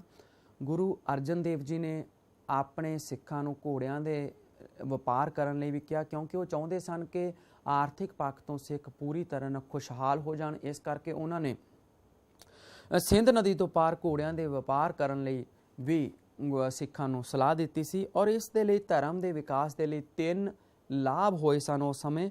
ਇੱਕ ਤਾਂ ਜਾਤੀ ਪ੍ਰਥਾ ਨੂੰ ਬਹੁਤ ਧੱਕਾ ਲੱਗਿਆ ਸੀ, ਕਿਉਂਕਿ ਸਿੱਖਾਂ ਨੇ ਸਿੰਧ ਪਾਰ ਕਰਕੇ ਮੁਸਲਮਾਨਾਂ ਦੇ ਇਲਾਕੇ ਵਿੱਚ ਜਾਣਾ ਸੀ। ਔਰ ਦੂਸਰਾ, ਇਸ ਦੇ ਨਾਲ ਸਿੱਖਾਂ ਨੂੰ ਬਹੁਤ ਆਰਥਿਕ ਤੌਰ 'ਤੇ ਲਾਭ ਹੋਇਆ ਔਰ ਇਸੇ ਪਦ ਚਿੰਨ੍ਹਾਂ 'ਤੇ ਚੱਲਦੇ ਹੋਏ ਬਾਅਦ ਦੇ ਵਿੱਚ ਖਾਲਸਾ ਸੈਨਾ ਉਹ ਤਿਆਰ ਕੀਤੀ ਗਈ ਸੀ। ਉਸ ਤੋਂ ਬਾਅਦ ਨੈਕਸਟ ਪੁਆਇੰਟ ਹੈ ਧਰਮ ਪ੍ਰਚਾਰ ਦੇ ਕੰਮ। ਗੁਰੂ ਨਾਨਕ ਦੇਵ ਜੀ ਨੇ ਸਿੱਖ ਧਰਮ ਦੇ ਪ੍ਰਚਾਰ ਦੀ ਲਈ ਬਹੁਤ ਸ਼ਲਾਘਾਯੋਗ ਕੰਮ ਕੀਤਾ ਸੀ ਔਰ ਉਸੇ ਤਰਜ਼ 'ਤੇ ਚੱਲਦੇ ਹੋਏ ਗੁਰੂ ਅਰਜਨ ਦੇਵ ਜੀ ਨੇ ਵੀ ਧਰਮ ਪ੍ਰਚਾਰ ਦੇ ਲਈ ਬਹੁਤ ਕੰਮ ਕੀਤੇ ਸਨ। ਇਸੇ ਤਰ੍ਹਾਂ ਨੈਕਸਟ ਪੁਆਇੰਟ ਹੈ ਸੁਧਾਰ, ਕਿ ਗੁਰੂ ਅਰਜਨ ਦੇਵ ਜੀ ਨੇ ਪਹਿਲੇ ਗੁਰੂ ਸਾਹਿਬ ਵਾਂਗ ਛੂਤ-ਛਾਤ, ਜਾਤ-ਪਾਤ ਅਤੇ ਊਚ ਨੀਚ ਦੀ ਨਖੇਦੀ ਕੀਤੀ ਸੀ। ਉਸ ਤੋਂ ਬਾਅਦ ਨੈਕਸਟ ਪੁਆਇੰਟ ਹੈ ਸਾਡੇ ਕੋਲ ਸ਼ਾਨਦਾਰ ਦਰਬਾਰ ਦੀ ਸਥਾਪਨਾ। ਸਿੱਖਾਂ ਦੀ ਆਰਥਿਕ ਹਾਲਤ ਚੰਗੀ ਹੋਣ ਦੇ ਨਾਲ ਗੁਰੂ ਅਰਜਨ ਦੇਵ ਜੀ ਨੇ ਆਪਣੇ ਇੱਕ ਸ਼ਾਨਦਾਰ ਦਰਬਾਰ ਦੀ ਸਥਾਪਨਾ ਕੀਤੀ ਸੀ ਕਿ ਭਾਈ ਗਿਆਨ ਸਿੰਘ ਕਰਤਾ ਪੰਥ ਪ੍ਰਕਾਸ਼ ਵਿੱਚ ਲਿਖਿਆ ਹੈ ਕਿ ਤਨ ਅਤੇ ਸ਼ਾਨ ਗੁਰੂ ਨਾਨਕ ਜੀ ਪਾਸੋਂ 20 ਮੀਲ ਦੂਰ ਰਹੇ ਔਰ ਗੁਰੂ ਅੰਗਦ ਦੇਵ ਜੀ ਦੇ ਸਮੇਂ ਇਸ ਦੀ ਵਿੱਥ ਕੇਵਲ 6 ਮੀਲ ਰਹਿ ਗਈ ਔਰ ਇਸ ਨੇ ਗੁਰੂ ਅਮਰਦਾਸ ਜੀ ਦਾ ਦਰਵਾਜ਼ਾ ਆ ਖੜਕਾਇਆ ਸੀ ਔਰ ਇਹ ਗੁਰੂ ਰਾਮਦਾਸ ਜੀ ਦੇ ਚਰਨਾਂ ਵਿੱਚ ਡਿੱਗ ਪਈ ਸੀ ਔਰ ਗੁਰੂ ਅਰਜਨ ਦੇਵ ਜੀ ਦੇ ਘਰ ਦੇ ਅੰਦਰ ਇਹ ਦਾਖਲ ਹੋ ਗਈ ਸੀ। ਸੋ ਗੁਰੂ ਅਰਜਨ ਦੇਵ ਜੀ ਨੇ ਇੱਕ ਸ਼ਾਨਦਾਰ ਦਰਬਾਰ ਦਾ ਨਿਰਮਾਣ ਕੀਤਾ ਔਰ ਉਹਨਾਂ ਨੇ ਕਈ ਨੌਕਰ ਅਤੇ ਕਈ ਘੋੜੇ ਰੱਖੇ ਹੋਏ ਸਨ। ਉਹਨਾਂ ਦੀ ਸ਼ਾਨ ਬਾਦਸ਼ਾਹ ਨਾਲੋਂ ਘੱਟ ਨਹੀਂ ਸੀ। ਨੈਕਸਟ ਪੁਆਇੰਟ ਹੈ ਆਦਿ ਗ੍ਰੰਥ ਦੀ ਰਚਨਾ। ਆਦਿ ਗ੍ਰੰਥ ਦੀ ਸਥਾਪਨਾ ਭਾਵ ਆਦਿ ਗ੍ਰੰਥ ਦੀ ਰਚਨਾ ਕੰਪਾਈਲ ਕੀਤਾ ਆਦਿ ਗ੍ਰੰਥ ਸਾਹਿਬ। ਇਹ ਵੀ ਬਹੁਤ ਇੰਪੋਰਟੈਂਟ ਹੈ ਸ਼ਾਰਟ ਨੋਟ ਦੇ ਲਈ ਵਿਦਿਆਰਥੀਓ, ਇਸ ਨੂੰ ਤੁਸੀਂ ਧਿਆਨ ਨਾਲ ਇਸ ਦੇ ਪੁਆਇੰਟ ਨੋਟ ਕਰ ਲੈਣੇ ਆ ਕਿਉਂਕਿ ਪ੍ਰੀਖਿਆ ਦੇ ਵਿੱਚ ਇਹ ਵੀ ਸ਼ਾਰਟ ਨੋਟ ਦੇ ਪੱਖੋਂ ਪੁੱਛ ਲਿਆ ਜਾਂਦਾ ਹੈ ਕਿ ਆਦਿ ਗ੍ਰੰਥ ਸਾਹਿਬ ਤੇ ਸੰਖੇਪ ਨੋਟ ਲਿਖੋ। ਆਦਿ ਗ੍ਰੰਥ ਸਾਹਿਬ ਦੀ ਰਚਨਾ ਜਿਸ ਨੂੰ ਕਿ ਅਸੀਂ ਗੁਰੂ ਗ੍ਰੰਥ ਸਾਹਿਬ ਵੀ ਕਹਿੰਦੇ ਹਾਂ, ਇਹ ਰਚਨਾ ਗੁਰੂ ਅਰਜਨ ਦੇਵ ਜੀ ਵੱਲੋਂ ਕੀਤੀ ਗਈ ਸੀ ਕਿ ਉਹ ਬਾਬਾ ਮੋਹਨ ਜੀ ਪਾਸ ਗਏ। ਉਹਨਾਂ ਨੇ ਇੱਕ ਕਿਉਂਕਿ ਇਸ ਦੀ ਰਚਨਾ ਕਰਨ ਦੀ ਲੋੜ ਕਿਉਂ ਪਈ ਕਿ ਸਿੱਖਾਂ ਦਾ ਆਪਣਾ ਕੋਈ ਧਾਰਮਿਕ ਗ੍ਰੰਥ ਨਹੀਂ ਸੀ ਔਰ ਉਹ ਸਿੱਖਾਂ ਦਾ ਆਪਣਾ ਇੱਕ ਵੱਖਰਾ ਗ੍ਰੰਥ ਬਣਾਉਣਾ ਚਾਹੁੰਦੇ ਸਨ ਔਰ ਗੁਰੂਆਂ ਦੀ ਬਾਣੀ ਨੂੰ ਇਕੱਠਿਆਂ ਕਰਕੇ ਉਹ ਇੱਕ ਮਹਾਨ ਗ੍ਰੰਥ ਕੰਪਾਈਲ ਕਰਨਾ ਚਾਹੁੰਦੇ ਸਨ। ਉਹਨਾਂ ਨੇ ਇਸੇ ਕਾਰਜ ਦੇ ਲਈ ਉਹ ਬਾਬਾ ਮੋਹਨ ਜੀ ਪਾਸ ਗਏ ਔਰ ਬਾਬਾ ਮੋਹਨ ਜੀ ਗੁਰੂ ਅਮਰਦਾਸ ਜੀ ਦੇ ਸਪੁੱਤਰ ਸਨ। ਇਸ ਤੋਂ ਇਲਾਵਾ ਉਹਨਾਂ ਨੇ ਵੱਖ-ਵੱਖ ਇਲਾਕਿਆਂ 'ਚ ਸੁਨੇਹੇ ਭੇਜੇ ਕਿ ਇੱਕ ਧਾਰਮਿਕ ਗ੍ਰੰਥ ਕੰਪਾਈਲ ਹੋਣ ਜਾ ਰਿਹਾ ਔਰ ਜਿਹੜੇ ਵੀ ਕੋਈ ਕਿਸੇ ਤਰ੍ਹਾਂ ਦੀ ਰਚਨਾ ਲਿਖਦੇ ਹਨ ਜਾਂ ਜਿਨ੍ਹਾਂ ਕੋਲ ਕੋਈ ਰਚਨਾ ਪਈ ਹੈ ਉਹ ਆਪਣੀ ਰਚਨਾਵਾਂ ਲੈ ਕੇ ਆਉਣ ਔਰ ਉਹਨਾਂ ਦੀਆਂ ਇਹ ਰਚਨਾਵਾਂ ਹੀ ਗੁਰੂ ਗ੍ਰੰਥ ਸਾਹਿਬ ਵਿੱਚ, ਜਿਸ ਨੂੰ ਕਿ ਅੱਜ ਅਸੀਂ ਗੁਰੂ ਗ੍ਰੰਥ ਸਾਹਿਬ ਦੇ ਨਾਮ ਨਾਲ ਜਾਣਦੇ ਹਾਂ, ਉਸ ਆਦਿ ਗ੍ਰੰਥ ਦੇ ਵਿੱਚ ਉਹਨਾਂ ਰਚਨਾਵਾਂ ਨੂੰ ਹੀ ਜਗ੍ਹਾ ਦਿੱਤੀ ਜਾਏਗੀ ਜਿਨ੍ਹਾਂ ਦੀਆਂ ਰਚਨਾਵਾਂ ਸਿੱਖ ਗੁਰੂਆਂ ਦੀਆਂ ਰਚਨਾਵਾਂ ਦੇ ਨਾਲ ਮੇਲ ਖਾਂਦੀਆਂ ਹੋਣਗੀਆਂ। ਤਾਂ ਇਸ ਤਰ੍ਹਾਂ ਇੱਕ ਮਹਾਨ ਗ੍ਰੰਥ ਦਾ ਸੰਕਲਨ ਕੀਤਾ ਗਿਆ। ਭਾਈ ਗੁਰਦਾਸ ਜੀ ਲਿਖਦੇ ਗਏ ਔਰ ਗੁਰੂ ਅਰਜਨ ਦੇਵ ਜੀ ਉਹਨਾਂ ਨੂੰ ਲਿਖਾਉਂਦੇ ਗਏ ਔਰ ਇਸ ਗ੍ਰੰਥ ਸਾਹਿਬ ਦੇ ਵਿੱਚ, ਇਸ ਆਦਿ ਗ੍ਰੰਥ ਦੇ ਵਿੱਚ ਗੁਰੂ ਨਾਨਕ ਦੇਵ ਜੀ ਦੇ 976 ਸ਼ਬਦ, ਗੁਰੂ ਅੰਗਦ ਦੇਵ ਜੀ ਦੇ 62 ਸ਼ਬਦ ਔਰ ਇਸੇ ਤਰ੍ਹਾਂ ਗੁਰੂ ਅਮਰਦਾਸ ਜੀ ਦੇ 907 ਸ਼ਬਦ ਔਰ ਗੁਰੂ ਰਾਮਦਾਸ ਜੀ ਦੇ 679 679 ਸ਼ਬਦ ਔਰ ਖੁਦ ਗੁਰੂ ਅਰਜਨ ਦੇਵ ਜੀ ਦੇ ਸਭ ਤੋਂ ਵੱਧ 2216 ਸ਼ਬਦ ਇਸ ਦੇ ਵਿੱਚ ਦਰਜ ਹਨ। ਬਾਅਦ ਦੇ ਵਿੱਚ 116 ਸ਼ਬਦ ਗੁਰੂ ਤੇਗ ਬਹਾਦਰ ਜੀ ਦੇ ਵੀ ਇਸ ਦੇ ਵਿੱਚ ਸ਼ਾਮਲ ਦਰਜ ਕਰ ਦਿੱਤੇ ਗਏ ਸਨ। ਇਸ ਤੋਂ ਇਲਾਵਾ 15 ਭਗਤਾਂ ਦੀ ਵੀ ਬਾਣੀ ਦਰਜ ਹੈ ਜਿਨ੍ਹਾਂ ਦੇ ਵਿੱਚੋਂ ਫਰੀਦ, ਜੈਦੇਵ, ਸੈਨ, ਪਰਮਾਨੰਦ, ਤਰਲੋਚਨ, ਧੰਨਾ, ਸੂਰਦਾਸ, ਕਬੀਰ ਨਾਮ ਬੜੇ ਹੀ ਪ੍ਰਮੁੱਖ ਹਨ ਔਰ ਇਸ ਦੇ ਨਾਲ ਕੁਝ ਭੱਟਾਂ ਦੀਆਂ ਰਚਨਾਵਾਂ ਵੀ ਇਸ ਦੇ ਵਿੱਚ ਸ਼ਾਮਲ ਕੀਤੀਆਂ ਗਈਆਂ ਜਿਨ੍ਹਾਂ ਦੇ ਵਿੱਚ ਭੀਖਾ, ਦਾਸ, ਹਰਬੰਸ, ਮਥਰਾ, ਕੀਰਤ, ਬਲ ਅਤੇ ਨਲ ਆਦਿ ਦੀਆਂ ਰਚਨਾਵਾਂ ਇਸ ਦੇ ਵਿੱਚ ਦਰਜ ਹਨ। ਤਾਂ ਇਸ ਤਰ੍ਹਾਂ ਸਿੱਖਾਂ ਦੇ ਧਰਮ ਦੇ ਇਤਿਹਾਸ ਨੂੰ ਜਾਣਨ ਦਾ ਸਾਡੇ ਕੋਲ ਬਹੁਤ ਵਡਮੁੱਲਾ ਸੋਨਾ ਹੈ। ਵਡਮੁੱਲਾ ਇੱਕ ਸੋਮਾ ਹੈ, ਸਾਡੇ ਕੋਲ ਸੋਰਸ ਹੈ, ਸਰੋਤ ਹੈ ਔਰ ਉਸ ਸਮੇਂ ਦੇ ਸਮਾਜਿਕ ਧਾਰਮਿਕ ਹਾਲਾਤਾਂ ਦੇ ਜਾਣਨ ਦਾ ਵੀ ਸਾਡੇ ਕੋਲ ਇੱਕ ਬਹੁਤ ਵੱਡਾ ਸਰੋਤ ਹੈ। ਨੈਕਸਟ ਪੁਆਇੰਟ ਹੈ ਸਾਡੇ ਕੋਲ ਸਿੱਖ ਧਰਮ ਲਈ ਆਤਮ ਬਲੀਦਾਨ। ਤਾਂ ਗੁਰੂ ਅਰਜਨ ਦੇਵ ਜੀ ਨੇ ਸਿੱਖ ਧਰਮ ਦੇ ਲਈ ਆਪਣਾ ਬਲੀਦਾਨ ਦਿੱਤਾ ਕਿ ਉਹਨਾਂ ਨੂੰ ਜਦੋਂ ਜਹਾਂਗੀਰ ਦੇ ਵੱਲੋਂ ਪਕੜ ਲਿਆ ਗਿਆ ਸੀ ਤਾਂ ਉਹਨਾਂ ਨੂੰ ਉਸ ਸਮੇਂ ਮੁਸਲਿਮ ਧਰਮ ਕਬੂਲ ਨਾ ਕਰਨ ਕਰਕੇ, ਜੁਰਮਾਨਾ ਨਾ ਦੇਣ ਕਰਕੇ ਉਹਨਾਂ ਨੂੰ ਮੌਤ ਦੀ ਸਜ਼ਾ ਦਿੱਤੀ ਗਈ ਸੀ ਔਰ ਉਹਨਾਂ ਨੇ ਆਪਣਾ ਬਲੀਦਾਨ ਦੇ ਦਿੱਤਾ ਸੀ। ਉਸ ਤੋਂ ਬਾਅਦ ਨੈਕਸਟ ਪੁਆਇੰਟ ਹੈ ਸਾਡੇ ਕੋਲ ਗੁਰੂ ਸਾਹਿਬ ਦੇ ਕੰਮਾਂ ਦਾ ਮੁਲਾਂਕਣ। ਤਾਂ ਲਾਸਟ ਦੇ ਵਿੱਚ ਜਦੋਂ ਅਸੀਂ ਸਿੱਖ ਧਰਮ ਦੇ ਕੀਤੇ ਹੋਏ ਸਿੱਖ ਧਰਮ ਦੇ ਲਈ ਜੋ ਉਹਨਾਂ ਨੇ ਕਾਰਜ ਕੀਤੇ ਉਹਨਾਂ ਦਾ ਮੁਲਾਂਕਣ ਕਰਦੇ ਤਾਂ ਅਸੀਂ ਦੇਖਦੇ ਹਾਂ ਕਿ ਉਹਨਾਂ ਨੇ ਸਿੱਖ ਧਰਮ ਦੇ ਲਈ ਬਹੁਤ ਹੀ ਅਦੁੱਤੀ ਦੇਣ ਦਿੱਤੀ। ਹਰਿਮੰਦਰ ਸਾਹਿਬ ਦਾ ਨਿਰਮਾਣ ਕਰਕੇ, ਆਦਿ ਗ੍ਰੰਥ ਸਾਹਿਬ ਦਾ ਸੰਕਲਨ ਕਰਕੇ, ਇਸ ਦੇ ਨਾਲ ਹੀ ਤਰਨਤਾਰਨ ਸਾਹਿਬ ਦੀ ਉਸਾਰੀ ਕਰਵਾਈ ਉਹਨਾਂ ਨੇ, ਕਰਤਾਰਪੁਰ ਨਗਰ ਵਸਾਇਆ, ਹਰਗੋਬਿੰਦ ਸਾਹਿਬ ਦੀ ਉਸਾਰੀ ਕਰਵਾਈ ਔਰ ਮਸੰਦ ਪ੍ਰਥਾ ਨੂੰ ਪੂਰੀ ਤਰ੍ਹਾਂ ਨਾਲ ਆਰਗੇਨਾਈਜ਼ ਕੀਤਾ। ਤਾਂ ਇਹ ਤਾਂ ਸੀ ਵਿਦਿਆਰਥੀਓ ਉਹਨਾਂ ਦੇ ਜੋ ਕੀਤੇ ਹੋਏ ਕਾਰਜ ਸਨ। ਇਸ ਤੋਂ ਬਾਅਦ ਅਸੀਂ ਕਰਦੇ ਹਾਂ ਗੁਰੂ ਅਰਜਨ ਦੇਵ ਜੀ ਦੀ ਸ਼ਹੀਦੀ। ਇਸ ਦੇ ਤੌਰ ਤੇ ਵੀ ਜੋ ਵੱਡੇ ਪ੍ਰਸ਼ਨ ਪੁੱਛੇ ਜਾਂਦੇ ਹਨ ਉਸ ਦੇ ਵਿੱਚ ਵੀ ਪੁੱਛ ਲਿਆ ਜਾਂਦਾ ਹੈ ਵਿਸਥਾਰਕ ਤੌਰ ਤੇ ਕਿ ਗੁਰੂ ਅਰਜਨ ਦੇਵ ਜੀ ਦੀ ਸ਼ਹੀਦੀ ਦੇ ਕੀ ਕਾਰਨ ਸਨ ਔਰ ਉਸ ਦਾ ਕੀ ਮਹੱਤਵ ਨਿਕਲਿਆ ਸੀ। ਸਭ ਤੋਂ ਪਹਿਲਾਂ ਅਸੀਂ ਕਰਦੇ ਹਾਂ ਗੁਰੂ ਅਰਜਨ ਦੇਵ ਜੀ ਦੀ ਸ਼ਹੀਦੀ ਦੇ ਕਾਰਨ ਕੀ ਸਨ। ਸਭ ਤੋਂ ਫਸਟ ਪੁਆਇੰਟ ਹੈ ਜਹਾਂਗੀਰ ਦਾ ਧਾਰਮਿਕ ਕੱਟੜਪੁਣਾ। ਜਹਾਂਗੀਰ ਧਾਰਮਿਕ ਤੌਰ ਤੇ ਬਹੁਤ ਹੀ ਕੱਟੜ ਸੀ। ਉਹ ਸਿਰਫ ਆਪਣੇ ਧਰਮ ਦੀ ਹੋਂਦ ਨੂੰ ਹੀ ਚਾਹੁੰਦਾ ਸੀ। ਇਸ ਕਰਕੇ ਜਦੋਂ ਸਿੱਖ ਧਰਮ ਬਹੁਤ ਉન્નਤੀ ਕਰ ਗਿਆ ਤਾਂ ਉਹ ਨਹੀਂ ਚਾਹੁੰਦਾ ਸੀ ਕਿ ਕਿਸੇ ਵੀ ਤਰ੍ਹਾਂ ਸਿੱਖ ਧਰਮ ਹੋਰ ਜ਼ਿਆਦਾ ਵਧੇ ਫੁੱਲੇ। ਉਸ ਦੀ ਆਪਣੀ ਆਟੋਬਾਇਓਗ੍ਰਾਫੀ ਤੁਜ਼ਕ ਜਹਾਂਗੀਰੀ ਦੇ ਵਿੱਚ ਉਹ ਖੁਦ ਲਿਖਦਾ ਹੈ ਕਿ ਗੋਇੰਦਵਾਲ ਜੋ ਕਿ ਬਿਆਸ ਨਦੀ ਦੇ ਕੰਢੇ ਹੈ, ਉਸ ਜਗ੍ਹਾ ਤੇ ਇੱਕ ਅਰਜਨ ਨਾਮ ਦਾ ਹਿੰਦੂ ਰਹਿੰਦਾ ਹੈ ਔਰ ਬਹੁਤ ਸਾਰੇ ਮੂਰਖ ਹਿੰਦੂ ਅਤੇ ਅਗਿਆਨੀ ਮੁਸਲਮਾਨ ਵੀ ਉਸ ਦੀ ਰਹੁ ਰੀਤੀ ਦੇ ਜਾਲ ਵਿੱਚ ਫਸ ਚੁੱਕੇ ਹਨ। ਇਸ ਤਰ੍ਹਾਂ ਇਸ ਤੋਂ ਬਿਨਾਂ ਉਸਨੇ ਆਪਣੇ ਵਲੀ ਪੁਣੇ ਅਤੇ ਰੂਹਾਨੀਅਤ ਦਾ ਢੰਡੋਰਾ ਪਿੱਟਿਆ ਹੈ। ਲੋਕ ਉਸ ਨੂੰ ਗੁਰੂ ਕਹਿੰਦੇ ਹਨ। ਸਭ ਪਾਸਿਓਂ ਫਰੇਬੀ ਅਤੇ ਫਰੇਬ ਦੇ ਪੁਜਾਰੀ ਉਸ ਪਾਸ ਆ ਕੇ ਉਸ ਉੱਤੇ ਪੂਰੀ ਸ਼ਰਧਾ ਪ੍ਰਗਟ ਕਰਦੇ ਹਨ। 3-4 ਪੀੜ੍ਹੀਆਂ ਤੋਂ ਉਸ ਦੀ ਇਹ ਦੁਕਾਨ ਗਰਮ ਹੈ ਔਰ ਬਹੁਤ ਦੇਰ ਤੋਂ ਮੇਰੇ ਮਨ ਵਿੱਚ ਖਿਆਲ ਆ ਰਿਹਾ ਹੈ ਕਿ ਝੂਠ ਦੀ ਦੁਕਾਨ ਨੂੰ ਬੰਦ ਕਰਨਾ ਚਾਹੀਦਾ ਹੈ ਜਾਂ ਫਿਰ ਉਸ ਨੂੰ ਇਸਲਾਮ ਵਿੱਚ ਲੈ ਆਉਣਾ ਚਾਹੀਦਾ। ਤਾਂ ਇਸ ਤਰ੍ਹਾਂ ਉਸ ਦੇ ਖੁਦ ਦੇ ਲਿਖੇ ਹੋਏ ਤੋਂ ਉਸ ਦੇ ਕੱਟੜਪੁਣੇ ਦੇ ਬਾਰੇ ਸਾਨੂੰ ਪਤਾ ਲੱਗਦਾ ਹੈ। ਸੈਕਿੰਡ ਪੁਆਇੰਟ ਹੈ ਸ਼ਹੀਦੀ ਦੇ ਕਾਰਨਾਂ ਦਾ ਕਿ ਜਹਾਂਗੀਰ ਨੂੰ ਸਿੱਖਾਂ ਦੀ ਵਧਦੀ ਹੋਈ ਸ਼ਕਤੀ ਚੰਗੀ ਨਹੀਂ ਸੀ ਲੱਗੀ। ਜਹਾਂਗੀਰ ਨੂੰ ਸਿੱਖਾਂ ਦੀ ਵਧਦੀ ਹੋਈ ਸ਼ਕਤੀ ਚੰਗੀ ਨਹੀਂ ਸੀ ਲੱਗੀ, ਇਹ ਵੀ ਇੱਕ ਸ਼ਹੀਦੀ ਦਾ ਕਾਰਨ ਮੰਨਿਆ ਜਾਂਦਾ ਹੈ। ਥਰਡ ਪੁਆਇੰਟ ਹੈ ਸਾਡੇ ਕੋਲ ਭਗਤਾਂ ਅਤੇ ਨਕਸ਼ਬੰਦੀਆਂ ਦੀ ਈਰਖਾ ਕਿ ਜਿਨ੍ਹਾਂ ਭਗਤਾਂ ਦੀ ਬਾਣੀ ਗੁਰੂ ਗ੍ਰੰਥ ਸਾਹਿਬ ਦੇ ਵਿੱਚ ਆਦਿ ਗ੍ਰੰਥ ਸਾਹਿਬ ਦੇ ਵਿੱਚ ਦਰਜ ਨਹੀਂ ਕੀਤੀ ਗਈ, ਉਹ ਵੀ ਗੁਰੂ ਅਰਜਨ ਦੇਵ ਜੀ ਦੇ ਵਿਰੋਧੀ ਹੋ ਗਏ ਸਨ। ਇਸੇ ਤਰ੍ਹਾਂ ਨਕਸ਼ਬੰਦੀ ਲਹਿਰ ਜਿਸ ਦਾ ਨੇਤਾ ਸ਼ੇਖ ਅਹਿਮਦ ਸਰਹੰਦੀ ਸੀ, ਉਹ ਵੀ ਨਫ਼ਰਤ ਕਰਦੇ ਸਨ ਸਿੱਖ ਧਰਮ ਦੇ ਨਾਲ ਕਿ ਉਹ ਇਸੇ ਮੋਟਿਵ ਨਾਲ ਹੀ ਸ਼ੁਰੂ ਕੀਤੀ ਗਈ ਸੀ ਕਿ ਸਿੱਖਾਂ ਦੇ ਪ੍ਰਭਾਵ ਨੂੰ, ਵਧਦੇ ਹੋਏ ਪ੍ਰਭਾਵ ਨੂੰ ਰੋਕਿਆ ਜਾ ਸਕੇ। ਇਸੇ ਤਰ੍ਹਾਂ ਫੋਰਥ ਪੁਆਇੰਟ ਹੈ ਬੀਰਬਲ ਜਿਹੜਾ ਕਿ ਅਕਬਰ ਦਾ ਮਨਸਬਦਾਰ ਸੀ, ਉਹ ਵੀ ਸਿੱਖ ਧਰਮ ਨਾਲ ਈਰਖਾ ਕਰਦਾ ਸੀ ਕਿ ਜਦੋਂ ਉੱਤਰ ਪੱਛਮ ਸੀਮਾ ਵੱਲ ਉਸਨੇ ਜਾਣਾ ਸੀ ਤਾਂ ਰਾਸਤੇ ਦੇ ਵਿੱਚ ਉਹ ਗੁਰੂ ਅਰਜਨ ਦੇਵ ਜੀ ਕੋਲ ਜ਼ਬਰਦਸਤੀ ਟੈਕਸ ਵਸੂਲਣ ਦੇ ਲਈ ਰੋਕਿਆ ਸੀ। ਉਸ ਤੋਂ ਬਾਅਦ ਨੈਕਸਟ ਹੈ ਪ੍ਰਿਥੀਆ ਦਾ ਵਿਰੋਧ। ਪ੍ਰਿਥੀਆ ਉਹਨਾਂ ਦਾ ਵੱਡਾ ਭਰਾ ਸੀ, ਉਸ ਦਾ ਵਿਰੋਧ ਉਸਨੇ ਵੀ ਪਹਿਲਾਂ ਅਕਬਰ ਦੇ ਕੰਨ ਭਰੇ ਸਨ, ਬਾਅਦ ਦੇ ਵਿੱਚ ਜਹਾਂਗੀਰ ਦੇ ਕੰਨ ਭਰੇ ਸਨ। ਇਹ ਵੀ ਇੱਕ ਕਾਰਨ ਬਣਿਆ ਗੁਰੂ ਅਰਜਨ ਦੇਵ ਜੀ ਦੀ ਸ਼ਹੀਦੀ ਦਾ। ਉਸ ਤੋਂ ਬਾਅਦ ਨੈਕਸਟ ਹੈ ਰਾਜਕੁਮਾਰ ਖੁਸਰੋ ਦਾ ਵਿਦਰੋਹ। ਰਾਜਕੁਮਾਰ ਖੁਸਰੋ ਜਹਾਂਗੀਰ ਦਾ ਵੱਡਾ ਪੁੱਤਰ ਸੀ ਔਰ ਅਕਬਰ ਪਹਿਲਾਂ ਖੁਸਰੋ ਨੂੰ ਰਾਜਾ ਬਣਾਉਣਾ ਚਾਹੁੰਦਾ ਸੀ, ਲੇਕਿਨ ਬਾਅਦ ਦੇ ਵਿੱਚ ਜਦੋਂ ਜਹਾਂਗੀਰ ਰਾਜਾ ਬਣਿਆ ਤਾਂ ਉਸ ਤੋਂ ਬਾਅਦ ਖੁਸਰੋ ਨੇ ਵਿਦਰੋਹ ਕਰ ਦਿੱਤਾ ਸੀ ਔਰ ਹਾਰਨ ਤੋਂ ਬਾਅਦ ਉਹ ਗੁਰੂ ਅਰਜਨ ਦੇਵ ਜੀ ਕੋਲ ਗਿਆ ਤਾਂ ਉਸਨੇ ਮਦਦ ਮੰਗੀ ਸੀ ਔਰ ਗੁਰੂ ਅਰਜਨ ਦੇਵ ਜੀ ਨੇ ਮਹਿਮਾਨ ਦੇ ਵਜੋਂ ਉਸ ਦਾ ਸਨਮਾਨ ਕੀਤਾ ਔਰ ਉਸ ਦੀ ਹੈਲਪ ਕੀਤੀ ਔਰ ਉਸੇ ਨੂੰ ਹੀ ਕਾਰਨ ਬਣਾ ਕੇ ਰਾਜਨੀਤਿਕ ਅਪਰਾਧੀ ਘੋਸ਼ਿਤ ਕਰ ਦਿੱਤਾ ਗਿਆ ਸੀਗਾ ਜਹਾਂਗੀਰ ਵੱਲੋਂ। ਉਸ ਤੋਂ ਬਾਅਦ ਨੈਕਸਟ ਹੈ ਚੰਦੂ ਸ਼ਾਹ ਦਾ ਵੈਰ। ਚੰਦੂ ਸ਼ਾਹ ਲਾਹੌਰ ਦਾ ਦਰਬਾਨ ਸੀ ਔਰ ਦੀਵਾਨ ਹੋਣ ਕਰਕੇ ਜਦੋਂ ਉਹ ਆਪਣੀ ਬੇਟੀ ਦਾ ਰਿਸ਼ਤਾ ਗੁਰੂ ਅਰਜਨ ਦੇਵ ਜੀ ਨਾਲ ਕਰਨਾ ਚਾਹੁੰਦਾ ਸੀ ਤਾਂ ਗੁਰੂ ਅਰਜਨ ਦੇਵ ਜੀ ਦੇ ਸ਼ਰਧਾਲੂਆਂ ਵੱਲੋਂ ਕਹਿਣ ਤੇ ਗੁਰੂ ਅਰਜਨ ਦੇਵ ਜੀ ਨੇ ਮਨਾ ਕਰ ਦਿੱਤਾ ਸੀ ਔਰ ਉਹ ਵੀ ਗੁਰੂ ਅਰਜਨ ਦੇਵ ਦਾ ਵੈਰੀ ਬਣ ਗਿਆ ਸੀ। ਉਸਨੇ ਵੀ ਜਹਾਂਗੀਰ ਦੇ ਕੰਨ ਭਰੇ ਸਨ। ਆਦਿ ਗ੍ਰੰਥ ਦੀ ਰਚਨਾ ਵੀ ਇੱਕ ਕਾਰਨ ਬਣਿਆ ਗੁਰੂ ਅਰਜਨ ਦੇਵ ਜੀ ਦੀ ਸ਼ਹੀਦੀ ਦਾ, ਕਿਉਂਕਿ ਬਹੁਤ ਸਾਰੇ ਮੁਸਲਿਮਜ਼ ਜਿਹੜੇ ਧਾਰਮਿਕ ਪੱਖੋਂ ਆਗੂ ਸਨ ਉਹਨਾਂ ਨੇ ਜਹਾਂਗੀਰ ਦੇ ਕੰਨ ਭਰੇ ਸਨ ਕਿ ਇਸ ਦੇ ਵਿੱਚ ਬਹੁਤ ਸਾਰੀਆਂ ਗੱਲਾਂ ਮੁਸਲਿਮ ਵਿਰੋਧੀ ਹਨ। ਉਸ ਤੋਂ ਬਾਅਦ 9th ਪੁਆਇੰਟ ਹੈ ਭਾਰੀ ਜੁਰਮਾਨਾ।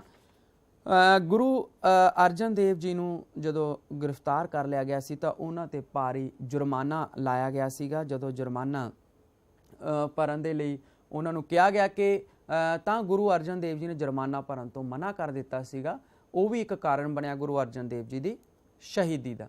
ਉਸ ਤੋਂ ਬਾਅਦ ਨੈਕਸਟ ਪੁਆਇੰਟ ਅਸੀਂ ਕਰਦੇ ਹਾਂ ਕਿ ਗੁਰੂ ਅਰਜਨ ਦੇਵ ਜੀ ਦੀ ਸ਼ਹੀਦੀ ਦੇ ਬਾਰੇ ਕਿ ਗੁਰੂ ਅਰਜਨ ਦੇਵ ਜੀ ਦੀ ਸ਼ਹੀਦੀ ਦੇ ਬਾਰੇ ਅਲੱਗ-ਅਲੱਗ ਵਿਚਾਰ ਦਿੱਤੇ ਜਾਂਦੇ ਹਨ ਕਿ ਸਿੱਖ ਪਰੰਪਰਾਵਾਂ ਦੇ ਅਨੁਸਾਰ ਉਹਨਾਂ ਨੂੰ ਤੱਤੀ ਤਵੀ ਤੇ ਬਿਠਾ ਕੇ ਉੱਪਰ ਤੱਤੀ ਰੇਤ ਪਾਈ ਗਈ ਸੀ, ਫਿਰ ਉਹਨਾਂ ਨੂੰ ਉਬਲਦੇ ਪਾਣੀ ਦੇ ਵਿੱਚ ਉਬਾਲ ਦਿੱਤਾ ਗਿਆ। ਉਹਨਾਂ ਦੇ ਸਰੀਰ ਤੇ ਬਹੁਤ ਸਾਰੇ ਛਾਲੇ ਹੋ ਗਏ ਸਨ। ਉਹ ਜਲਾਦਾਂ ਨੇ ਉਹਨਾਂ ਨੂੰ ਰਾਵੀ ਵਿੱਚ ਗੁਰੂ ਕਹਿੰਦੇ ਮੰਨਿਆ ਜਾਂਦਾ ਹੈ ਕਿ ਉਹਨਾਂ ਨੇ ਜਲਾਦਾਂ ਤੋਂ ਰਾਵੀ ਦੇ ਵਿੱਚ ਇਸ਼ਨਾਨ ਕਰਨ ਲਈ ਆਗਿਆ ਮੰਗੀ ਸੀ ਔਰ ਦਰਿਆ ਦੇ ਵਿੱਚ ਹੀ ਸਰੀਰ ਤਿਆਗ ਦਿੱਤਾ ਔਰ ਇਹ ਸ਼ਹੀਦੀ 1 ਮਈ 1606 ਨੂੰ ਲਾਹੌਰ ਵਿੱਚ ਹੋਈ ਸੀ। ਔਰ ਦਬਿਸਤਾਨ ਮਜ਼ਾਹਿਬ ਦਾ ਲੇਖਕ ਇਹ ਮੰਨਦਾ ਹੈ ਕਿ ਸੂਰਜ ਦੀ ਗਰਮੀ ਅਤੇ ਭੈੜੇ ਵਤੀਰੇ ਕਾਰਨ ਗੁਰੂ ਜੀ ਦੀ ਸ਼ਹੀਦੀ ਹੋਈ ਸੀ ਔਰ ਅਲੱਗ-ਅਲੱਗ ਵਿਚਾਰ ਦਿੱਤੇ ਜਾਂਦੇ ਹਨ, ਲੇਕਿਨ ਇਸ ਦੇ ਵਿੱਚੋਂ ਇਹੀ ਗੱਲ ਪ੍ਰਮਾਣ ਕੀਤੀ ਜਾਣੀ ਜਿਹੜੀ ਮੰਨਦੇ ਜੋ ਇਤਿਹਾਸਕਾਰ ਮੰਨਦੇ ਹਨ ਕਿ ਇਹ ਗੱਲ ਪ੍ਰਵਾਨ ਕੀਤੀ ਜਾਣੀ ਚਾਹੀਦੀ ਹੈ ਕਿ ਬਹੁਤ ਸਾਰੇ ਤਸੀਹੇ ਦੇਣ ਤੋਂ ਬਾਅਦ ਉਹਨਾਂ ਨੂੰ ਦਰਿਆ ਦੇ ਵਿੱਚ ਜਿੰਦਾ ਰੋੜ ਦਿੱਤਾ ਗਿਆ ਸੀਗਾ ਔਰ ਵੱਖ-ਵੱਖ ਇਤਿਹਾਸਕਾਰ ਵੱਖ-ਵੱਖ ਸ਼ਹੀਦੀ ਦੇ ਬਾਰੇ ਉਹ ਗੱਲਾਂ ਨੂੰ ਮੰਨਦੇ ਹਨ। ਉਸ ਤੋਂ ਬਾਅਦ ਨੈਕਸਟ ਹੈ ਕਿ ਕੀ ਗੁਰੂ ਜੀ ਦੀ ਸ਼ਹੀਦੀ ਰਾਜਸੀ ਕਾਰਨਾਂ ਕਰਕੇ ਹੋਈ ਸੀ? ਤਾਂ ਇਸ ਦੇ ਵਿੱਚ ਵੱਖ-ਵੱਖ ਇਤਿਹਾਸਕਾਰਾਂ ਵੱਲੋਂ ਵੱਖ-ਵੱਖ ਰਾਏ ਦਿੱਤੀ ਗਈ ਹੈ, ਜਿਸ ਦੇ ਵਿੱਚ ਅਸੀਂ ਸਾਰਿਆਂ ਦੀ ਰਾਏ ਨੂੰ ਜਦੋਂ ਦੇਖਦੇ ਹਾਂ ਤਾਂ ਇਹ ਮੰਨਿਆ ਜਾਂਦਾ ਹੈ ਕਿ ਗੁਰੂ ਜੀ ਦੀ ਸ਼ਹੀਦੀ ਰਾਜਸੀ ਕਾਰਨਾਂ ਕਰਕੇ ਨਹੀਂ ਹੋਈ, ਸਗੋਂ ਧਾਰਮਿਕ ਕਾਰਨਾਂ ਕਰਕੇ ਹੋਈ ਸੀ, ਜਿਸ ਦੇ ਵਿੱਚ ਸਭ ਤੋਂ ਪਹਿਲਾਂ ਜਦੂਨਾਥ ਸਰਕਾਰ ਲਿਖਦੇ ਹਨ ਕਿ ਗੁਰੂ ਅਰਜਨ ਦੇਵ ਜੀ ਨੂੰ ਇਹ ਰਵਾਇਤੀ ਸਜ਼ਾ ਰਾਜਸੀ ਕਾਰਨਾਂ ਕਰਕੇ ਦਿੱਤੀ ਗਈ ਸੀ ਕਿ ਉਸ ਸਮੇਂ ਇਹ ਸਜ਼ਾ ਕੋਈ ਐਸਧਾਰਨ ਨਹੀਂ ਸੀ, ਕਿਉਂਕਿ ਮਾਮਲਾ ਨਾ ਭਰਨ ਵਾਲਿਆਂ ਨੂੰ ਵੀ ਮੌਤ ਦੀ ਸਜ਼ਾ ਆਮ ਹੀ ਦਿੱਤੀਆਂ ਜਾਂਦੀਆਂ ਸਨ। दूसरा पॉइंट है साढ़े कोल के तुज़क है जहांगीर अनुसार जहांगीर खुद लिखता है कि बहुत बारी मेरे मन में आउंदा है कि इस दुकान को बंद करना चाहिए है जां उसनूं मुसलमान बना लेना चाहिए है। तो इस तो सानूं जाहिर हुंदा है कि इस दे विच धार्मिक तौर ते एक जैलसी फैक्टर सानूं देखण नूं मिलदा है कि उस जहांगीर नूं चंगा नहीं लगदा सी कि बहुत ज़्यादा सिख उन्नति कर रहे हैं, सिखां दी गिणती वधदी जा रही है। इस तो पता लगता है कि उन्होंने धार्मिक कारणों करके शहीद किया गया सी। मकैलिफ लिखता है कि इस तरह गुरु अर्जन देव जी को अपनी पवित्रता, हिंदुओं ते मुसलमानों उपर अपने प्रभाव, आदि ग्रंथ साहिब की बीड़ को संपादित करन अते शहजादा खुसरो नूं माइक सहायता देने के कारण शहीद होना पिया। तो इस मकैलिफ के विचार तो सानू स्पष्ट होंदा कि उन्होंने शहीद क्यों होना पिया सी। उस तो बाद दबिस्तान मज़ाहिब के लेखक कहते हैं कि गुरु साहब ने खुसरो लिए अरदास की, उन्होंने खुसरो के मत्थे उत्ते तिलक लगाया सी, इस करके उन्होंने राजनीतिक अपराधी घोषित किया गया, तो उन्होंने शहीद कर दिता गया सी। उस तो बाद नैक्सट आउंदा है कि शहीदी तो बाद की नतीजे निकले और इसका की महत्व निकलिया, जिस दे विच फर्स्ट पॉइंट है कि सुधारिक लहर का रूप बदल गया सी कि पूरी तरह जो मूवमेंट शुरू तो चली पहले गुरु साहब दूजे गुरु साहब तो कि समाज नूं सही लीहां ते चलाउण लई, और उसका पूरी तरह नाल रूप बदल गया सी गुरु अर्जन देव जी शहीदी तो बाद। सैकेंड पॉइंट है गुरु अर्जन देव जी का अंतला सुनेहा क्रांतिकारी। गुरु अर्जन देव जी का अंतला सुनेहा वो क्रांतिकारी सी कि गुरु अर्जन देव जी ने अपने बेटे नूं सुनेहा भेजा सी हरगोबिंद जी नूं कि पूरी तरह शस्त्रां नाल शस्त्र धारण करके ही गद्दी ते बैठन और संत सिपाही के रूप विच वो अपना कारज करन। थर्ड पॉइंट है सिखां विच बदले की भावना पैदा हो गई सी, क्योंकि बिना किसी कारण के धार्मिक कारणों करके उन्होंने गुरु नूं शहीद कर दिता गया सी। इस करके सिख अपने गुरु की शहीदी का बदला लेना चाहते सन। नैक्सट पॉइंट है सिख इतिहास का तसीहां अते कष्टां का कांड शुरू हो गया। सिखां नूं तसीहे दिते जान लग पे मुस्लिम बनाउण दे लई। इस दे नाल फिफ्थ पॉइंट है इस नाल सिख धर्म दी जड़ां होर दृढ़ हो गईयां कि सिख धर्म होर ज़्यादा मजबूत होंदा चला गया। जिन्ने ज़्यादा मुस्लिम जुल्म कर रहे थे सिखां दे उपर, उस तरह सिख होर ज़्यादा मजबूत होंदे जा रहे सी। सिक्स पॉइंट है आत्म बलिदान की परंपरा कि गुरु जी जे चाहते तो वो धर्म नूं खत्म कर सकते सी, जे वो चाहते तो मुसलमान बन सकते सी, लेकिन उन्होंने अपना आत्म बलिदान देना ही चंगा समझा। उन्हां दी शहीदी नाल सिखां विच आत्म बलिदान देण दी तकड़ी परंपरा आरंभ हो गई सी। इस पिछों सिखां दे विच शहीदियां दा दौर शुरू हो गया सी। उस तो बाद सैवंथ पॉइंट है साडे कोल गुरु हरगोबिंद जी की नवीं नीति। गुरु अर्जन देव जी की शहीदी का सब तो जो वड्डा प्रभाव पिया वो ये पिया कि अगले गुरु हरगोबिंद जी ने नवीं नीति धारण की सी। इस तो पहले गुरु वो बड़े आराम दे नाल सिंपल तरीके दे नाल संत सुभाअ दे नाल वो सिख परंपरा नूं अगे तोड़ रहे सन, लेकिन गुरु हरगोबिंद जी ने नवीं नीति धारण करके पूरा सिख धर्म का रूप ही बदल दिता सी। तां इस तरह विद्यार्थियों तुसीं गुरु अर्जन देव जी की शहीदी के बारे चंगे तरीके नाल जाणिया। उम्मीद है कि तुहानूं समझ आ गया होना है। धन्यवाद।